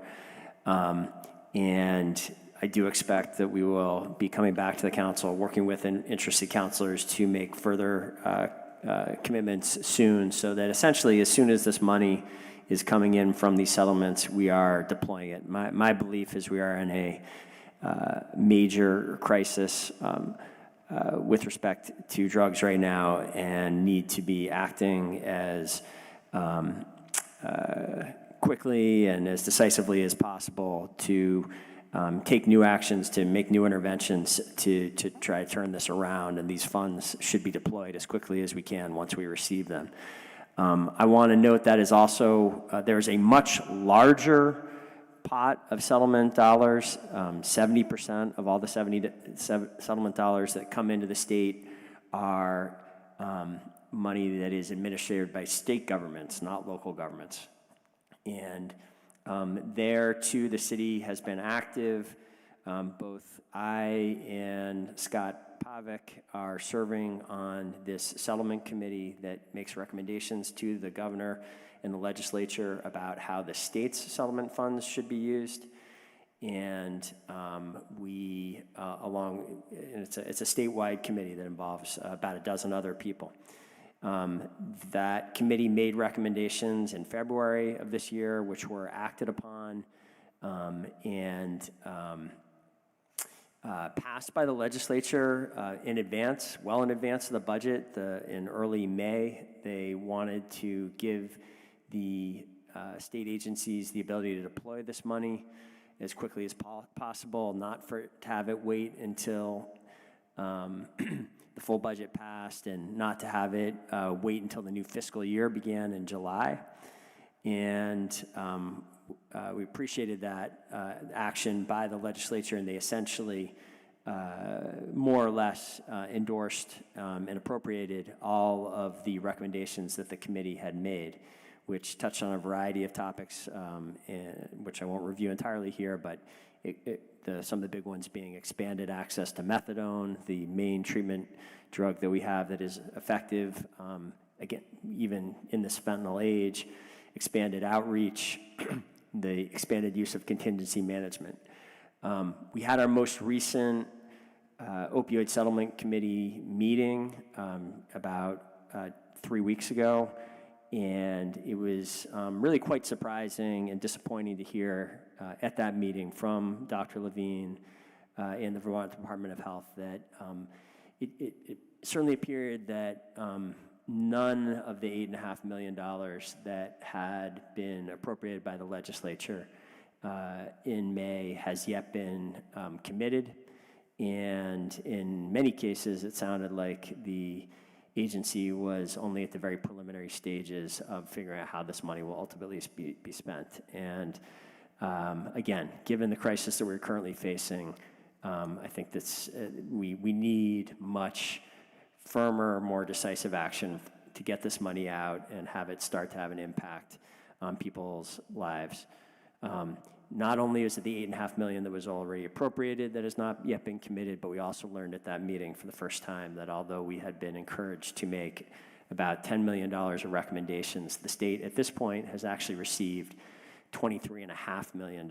So it's not just the $8.5 million that they have full legislative authority to invest that has not been taken action on. There is another, what is that? $15 million that is languishing right now when it could be available to be helping people, saving lives, and improving conditions in our cities and around the state that currently there's no mechanism to get out on the street. Thank you, Mayor Weinberger. Councilor Shannon. I apologize. As this sits on the floor, I do think of questions. Is this money that, I think that as we face this challenge, we are not being effective currently. I don't think anybody can look at what's going on in this city and feel like we are effectively addressing the problem. We need to be thinking out of the box. We need to do things differently, and I wish I could say that I had the answer. If anybody at the table has the answer, I hope they will raise their hands. But as this money is being passed over to from the city to a nonprofit, is it I understand generally what the nonprofit does, but is it earmarked in any particular way for the city how this money is going to be used, how it's going to benefit people who are here in Burlington as opposed to all across the state? So the $75,000 we're talking about tonight, this is a Burlington-based organization that is, the offices are here, a couple blocks from here, and I believe 100% of the people that they are providing help to are living in Chittenden County. I don't have the numbers right in front of me, but I think, within that, a great majority of those are either living or frequently in Burlington. So I think the council can be confident that, and what is this money going into? It is going to linking people to traditional forms of opioid treatment, so buprenorphine or methadone access. It is also what this VCJR has gotten some praise and attention for, is being one of the pioneers of contingency management treatment, which is the only known sort of science-based treatment for stimulant users. And it has been providing this linking people to contingency management treatment, and actually performing some contingency management services or treatment them from their offices in a way that is pioneering and offers the possibility of not just being a stimulant treatment, but also for people who are using stimulants and opioids simultaneously. So this is money that's going directly into trying to help people who are struggling with drug use issues here in Burlington, and there's significant early data to suggest this is promising. I certainly agree, Councilor Shannon, with the suggestion that you can't look at what's happening and think that we are,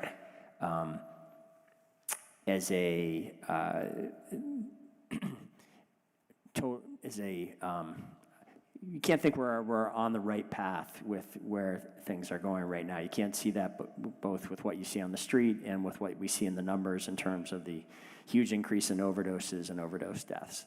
I do think it's really important not to draw from that the conclusion that the efforts that we have invested in and made for years are not having any effect or not working. We know, in fact, that the overdose death rates here in Chittenden County continue to be well below what they are in numerous other parts of the state. We, on a number of metrics, are doing better than parts of the state that are not making as many efforts as we are. I think, from my perspective, this is a situation where were we not taking the actions we are, were we not supporting the groups that we are, had we not built the infrastructure that we have for opioid use treatment, we would be seeing even more suffering than we are currently. I do think we do need dramatic additional actions, and that's why it's so important. That's why I make the point I made earlier that we have this substantial amounts of funds available to state leaders that are not yet deployed, and I think where we are not seeing the same sense of urgency that new initiatives need to be pursued as quickly as possible in the face of this evolving and worsening drug crisis. There was a moment not very long ago, 2018, 2019, where we actually were headed in the right direction. We were seeing overdose deaths come down and property crimes come down. We are clearly in a different moment now. Burlington is trying to respond to that with that understanding. We need state and federal government to be responding with that same focus and urgency.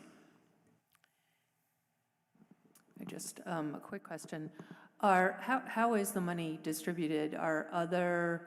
What other communities are receiving this money? Is every town in Vermont receiving it? Only the cities? Is it kind of by county?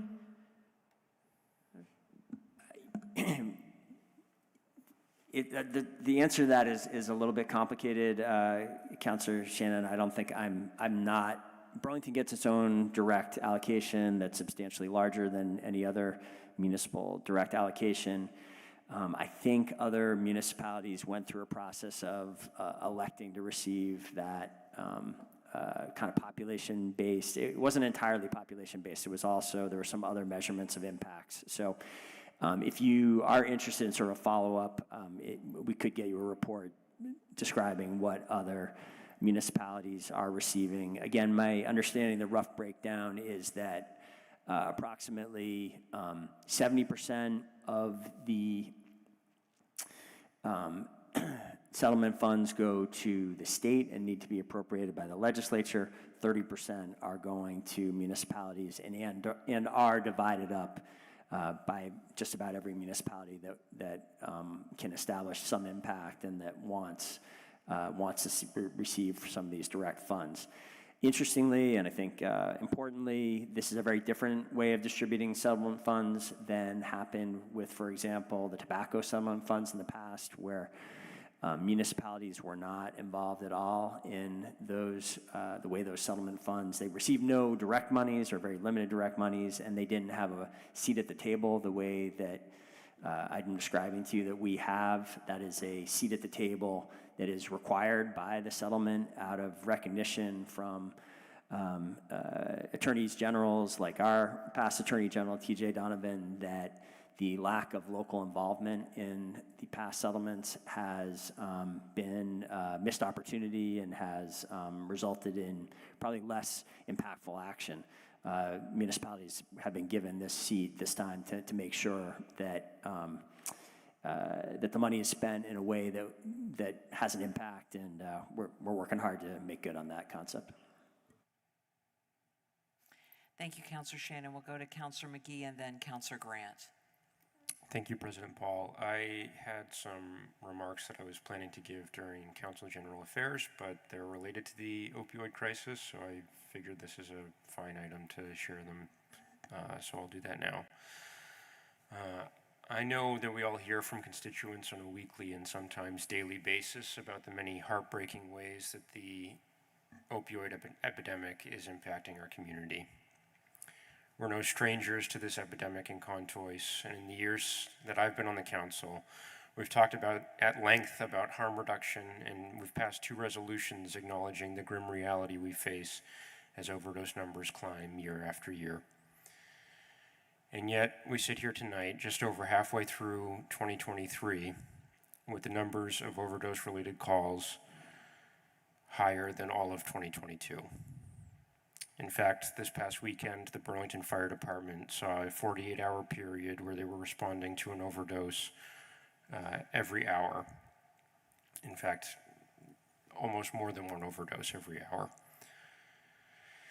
In recent years, this worsening epidemic has permeated every area of the city, forcing staff across multiple departments, not just those trained as first responders, to become social workers, to reverse overdoses, in our parks, in our libraries, and in other city public spaces. All of this is evidence that we need to lean all in on harm reduction, a concept that we have discussed at length, but one which we have not come close to fully realizing here in Vermont. I know that we've talked about it a lot here, and there are a lot of barriers on the state level and the federal level to us actually pursuing many of these innovative, evidence-based, life-saving solutions, but we can't stop talking about it. We have to talk about it at every meeting, and so that's why I was glad to join the Public Safety Committee last week and discuss a resolution that would have the drug crisis, the opioid crisis, the overdose crisis as an emergency, stated as an emergency and on every council agenda. I think that is important, and I hope that's something that we act on very soon. We have taken significant steps within our authority to support harm reduction to date, and I'm grateful that we're talking about this on the deliberative agenda. I was planning to give the city credit and thank the mayor for the allocation to VCJR. I think that program is one of the most innovative things that we have going on right now, and it's showing a lot of promise, so I'm grateful for that work. And I understand that there's growing frustration in our community about the negative ripple effect we're seeing as a result of this crisis. However, we can't hide the myriad of ways in which society is leaving people behind by simply arresting, prosecuting, and incarcerating those who are suffering.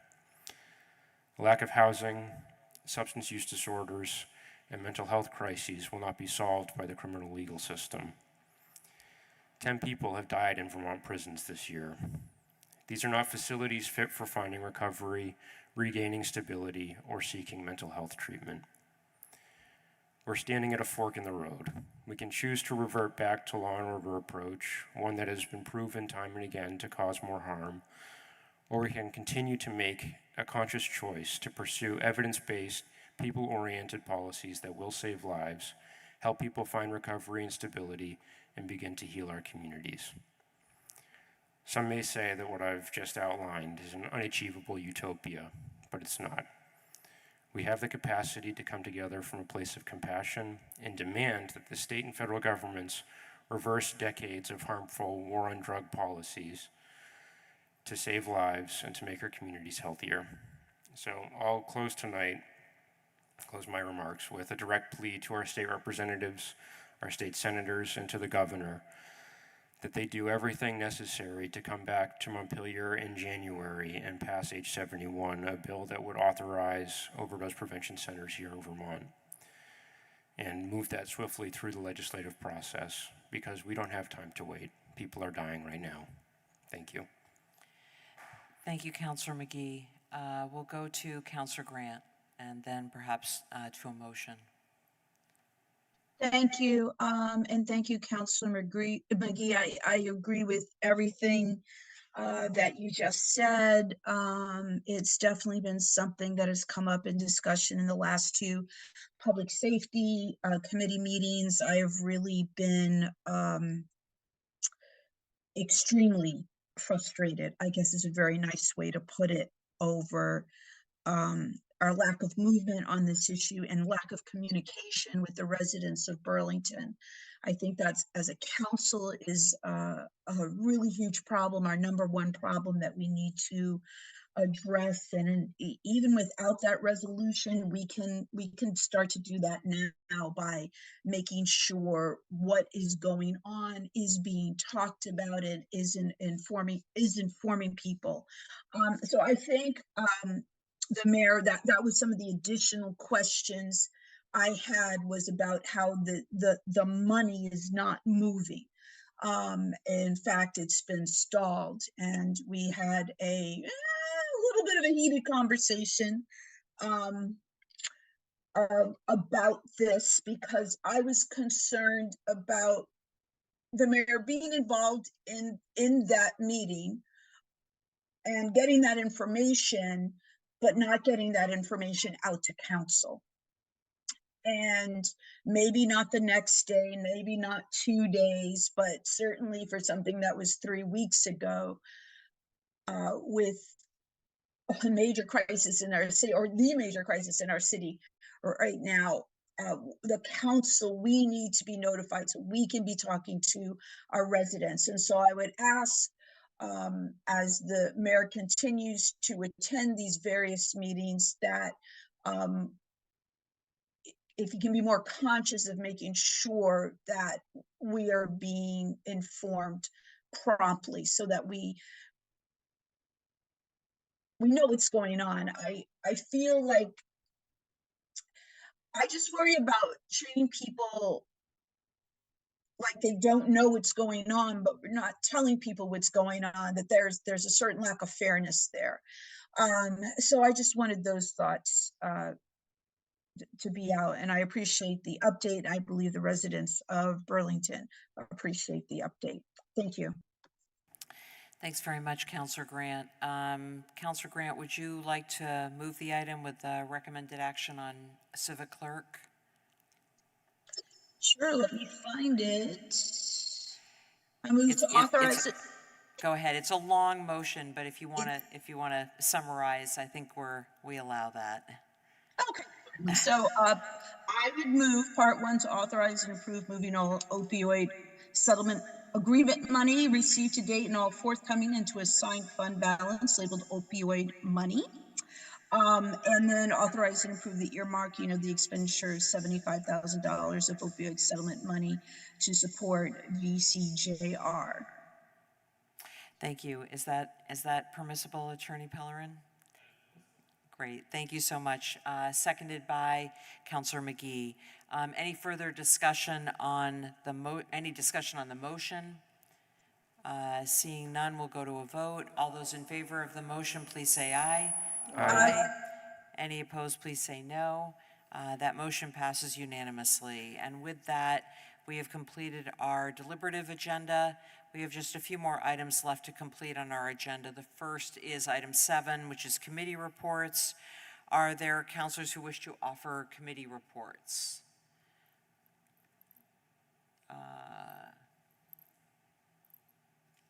Does not, Counselor Travers. Thank you, President Paul. Councilor Shannon did flag it, but the Ordinance Committee is going to be quite busy here over the next couple months, in part because we are continuing our meetings jointly with the Charter Change Committee to address police community oversight. We held a brief meeting last week to discuss a meeting schedule in an attempt to sort of put pen to paper on a proposal if there's common ground in that joint committee. There are 4 meetings that have been set up over the next month.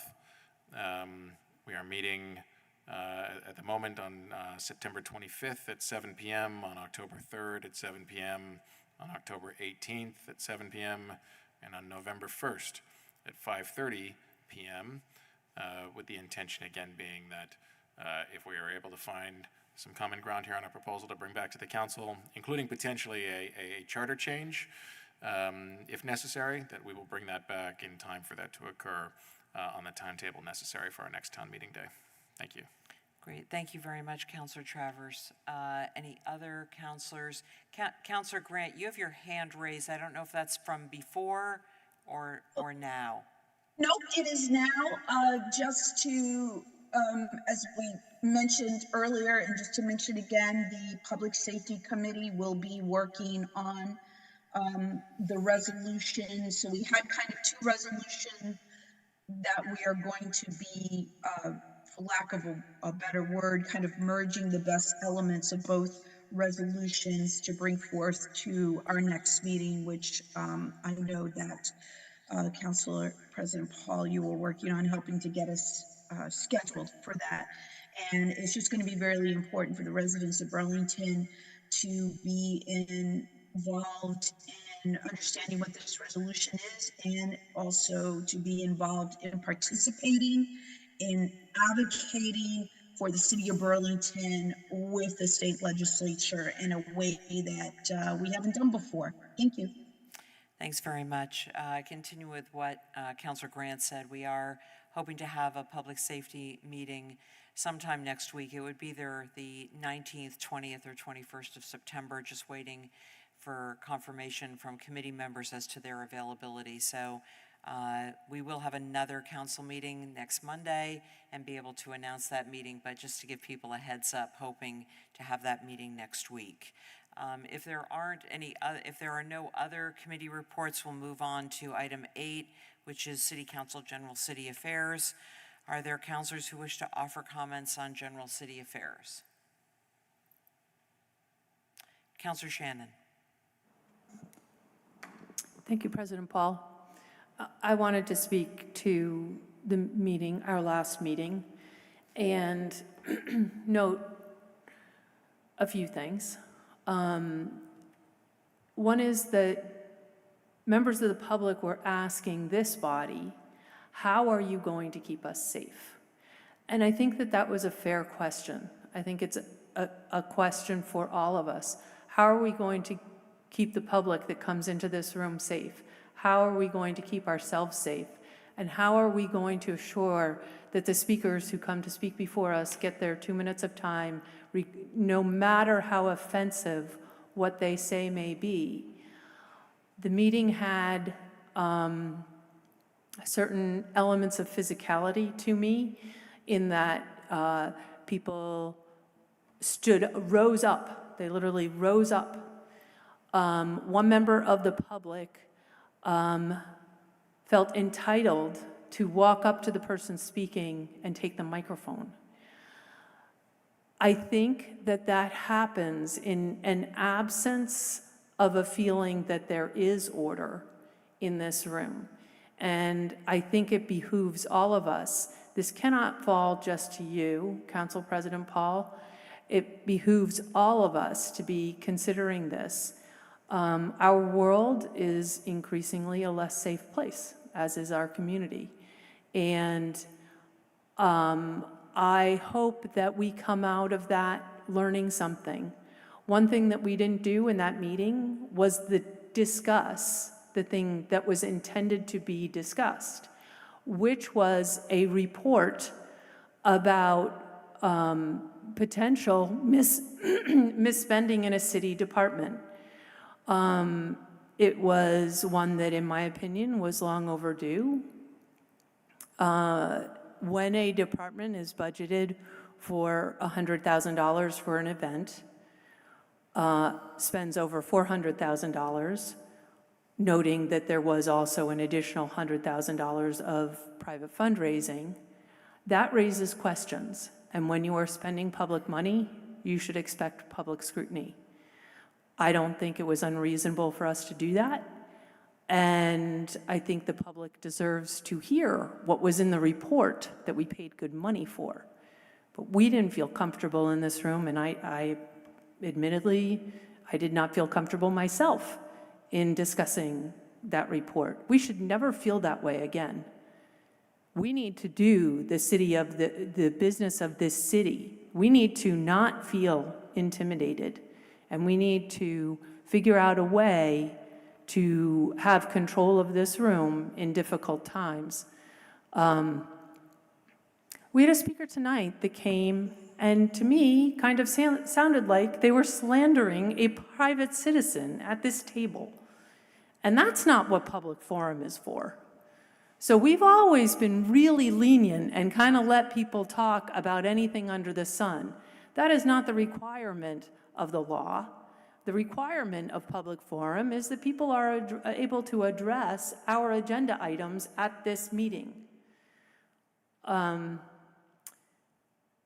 Maybe people want to continue letting people talk about everything under the sun, but that gives me pause after what I heard tonight.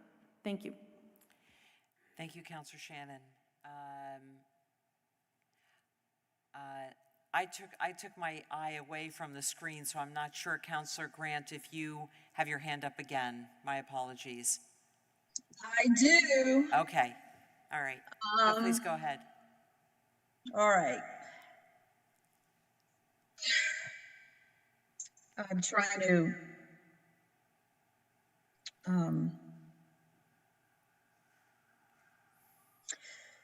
there's a few things. A lot of what happened at the last meeting, there were multiple issues at play. There was the report,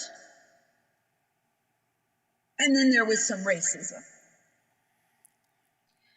And I think a lot of what we saw and what we've seen in the history of our country, especially in the last few years after the murder of George Floyd, is a reaction to the racism, to the anger. So two different issues. It's not about talking about the report, it's about, if you want to look at how the money was spent for 2022, we're entitled to do that.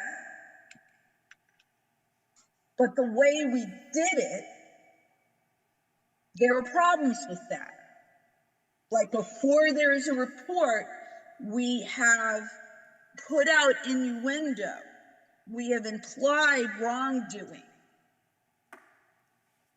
before it was even started, for someone who wasn't even here for the 2022 event.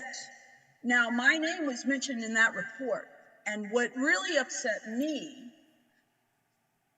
and really showed me the sloppiness of the report was, you're going to have my name mentioned about not having an invoice, and then someone's going to question if I can speak on the issue when I wasn't even a city councilor back in 2022. You should have just come and asked me, say, Mila, why isn't your name on the Why are you there? What is this with you having a missing invoice? Like, no one came to me and asked me that. Did you ask any of the other mostly BIPOC people, if not all BIPOC people, who were being pointed out for missing an invoice? So there was this basic work not done on this report, because I would have said, I didn't do an invoice. That's why there's a missing invoice. So then what would have been the next question, right? Well, why didn't you do an invoice? Because I was given a contract, and probably most of the other people there that fell under that category of performers were given contracts to sign. So then the question is, who was the city signer? Wasn't Taisha Green. And when I went through my emails, I believe that Taisha Green's last day was March 9th, March 10th. No one reached out to me about participating in 2022 till April 11th. So I would assume, and someone should be asking all the performers, is that all the same thing? You know, and it was done through a local music venue. They were doing the contract. I reached out to them. I was like, hey, you know, what happened with this stuff? I'm the one asking these questions. I wasn't asked in this report. So there's just a way that you should do things to be decent and to be honorable and to be respectful. And these things weren't done because a Black woman who came here to fight for equity in our city was being punished for that. Because as we see across this country, people say they want to do the right thing, but when they're told what the right thing is, well, it's easier said than done. So it's not just about the report. It's about the racism, and it's about the anger, and it's about understanding, as I mentioned in the last meeting, that we took our cues from a city, and we did have someone who spoke in public forum earlier, and just a minor correction to what they said. The city of Minneapolis did not do an audit. It was not an audit, and it has a disclaimer in the report itself that says very clearly, we want you to know this isn't an audit.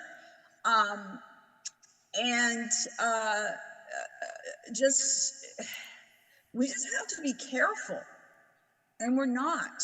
And I think also, if we are concerned about giving people their right to speak, which I fully support, if we reach our hour and a half, and we have to take a vote to allow it to continue, we should all be voting yes if that's what we believe. Thank you. Thank you very much. Councilor Hightower. At the risk of repeating myself, I do think a few things, I guess, in concern to last meeting. I do, again, like I think folks in the city, those of us up here, are allowed to be under public scrutiny, but I think it's extremely problematic to associate someone with an event that they did not manage and then basically make them a scapegoat for any problems that did happen because of their departure, and because so many people left in support of their departure, and then talk negatively or badly about them when the report found no wrongdoing. We did that badly. We published a bad report. We let that get out into the public, and then even though the report was somewhat clear at the end, if you read it very carefully, a lot of people misread that or talked about it in a way that was problematic. And the anger was justified. And I think that's the other thing. It's like public scrutiny is fine, but public scrutiny should be applied equal, not public scrutiny, but like investigation is fine, but it should be applied equally to everyone, which I don't think is what happened. That's not how the city has been operating. It has not been applied equally to everyone. And then I think I think we owe Todd an apology. for what happened. Nobody should be cut off. I think it's one thing for the council president to take the role of adjusting people, as she has done, but it's another thing to not be allowed to finish, which I don't think he was. So that was an unfortunate moment.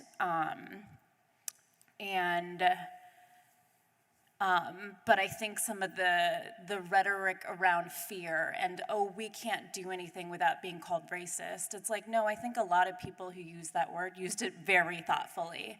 And when we treat one employee differently than we do all the other employees, and we don't have a reason for that other than their advocacy, that seems racist to me. And I don't think that I think that the idea that we shouldn't be subjected to be calling racist when we're being racist is problematic, and that we have such fear of that we don't want to be scrutinized for our actions and how they reflect.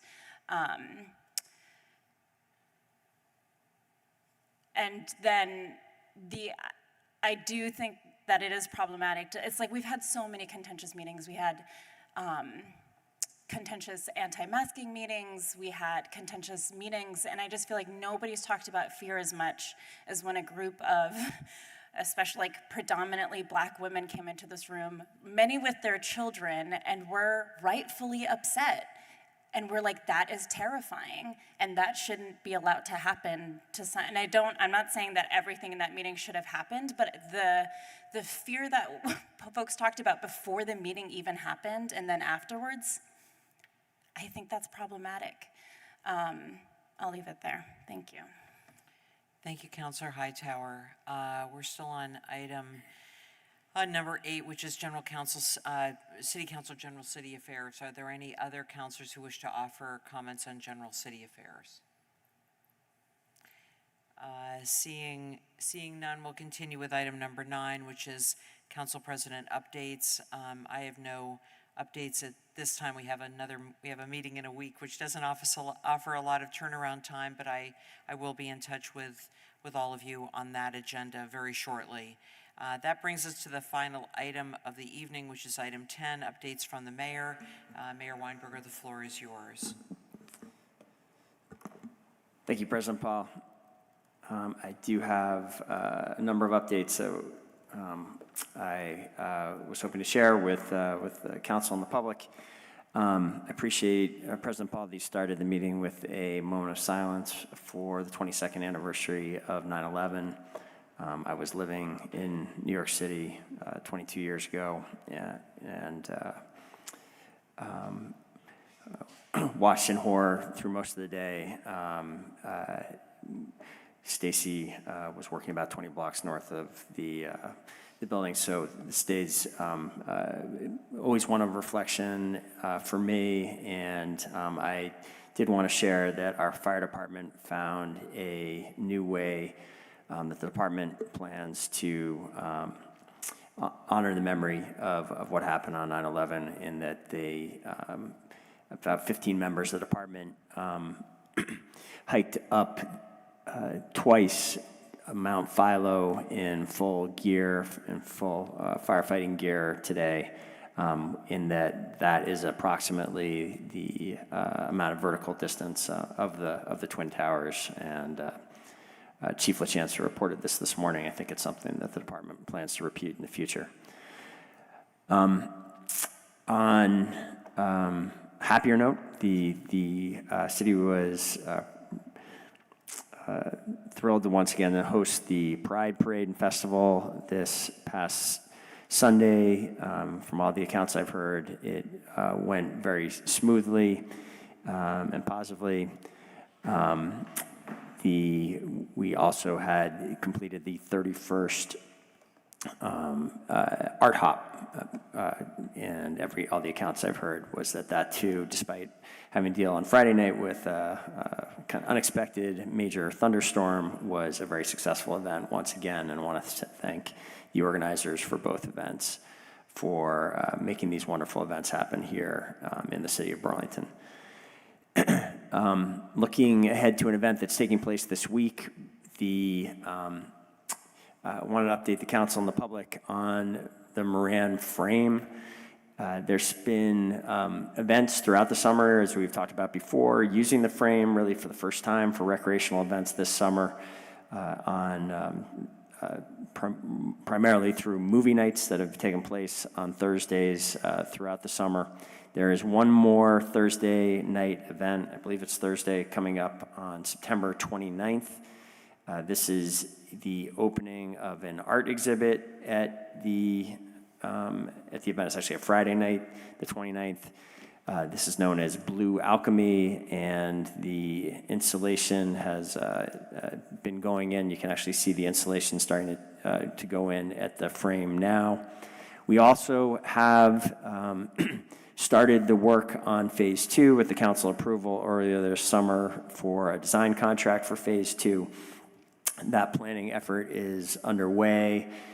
People may have seen these postcards that have been distributed around the city in a variety of ways, soliciting input for what people want to see in a second phase at the Moran frame.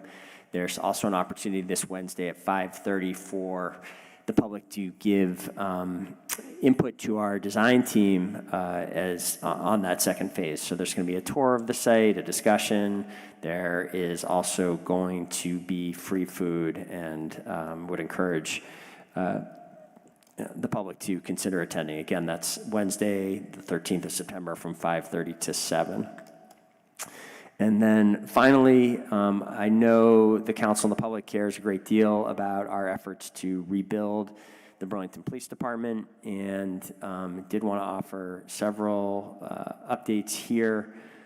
We do currently have 5 recruits at the academy, another large class coming off a large class at the beginning of the year as well. These are the 2 largest classes that we've had in a number of years, and while there's always a risk, and not infrequently we do, not everyone who starts the academy finishes it. The reports we're getting so far are positive about this year's class. We also have had 2 new laterals from other police departments who come already certified, have begun their work for the police department, and have further strengthened the ranks. So we are, again, basically on track with the rebuilding plan for officers that was laid out at the beginning of last fiscal year, so in June of 2022. We are in the process of hiring for the city positions for BTV Cares. We've posted a couple of times those positions, and so anyone who we have not filled those positions yet, and we welcome the council's help, other partners' help in getting the word out about these new and important opportunities at the city. And then finally, I wanted to share with Gus, I think we are close to hiring the new position, for the CAPE program, the assistant director level position. There are finalist interviews happening in the coming days on that. So hope to have an appointment to announce there shortly. That is my update for this week. President Paul, thank you for the opportunity. Thank you so much, Mayor Weinberger. Thanks for that update. That brings us to the end of our agenda. I would ask for a motion to adjourn. So moved. I can always count on you, Councilor McGee. Thank you. Seconded by Councilor Barlow. All those in favor of the motion to adjourn, please say aye. Aye. Any opposed, please say no. That means that that passes unanimously, and we are adjourned at 8:35. Thanks so much for joining us this evening. And as I had said, our next meeting will be next Monday, September 18th, and we will look forward to seeing you then. Have a nice evening.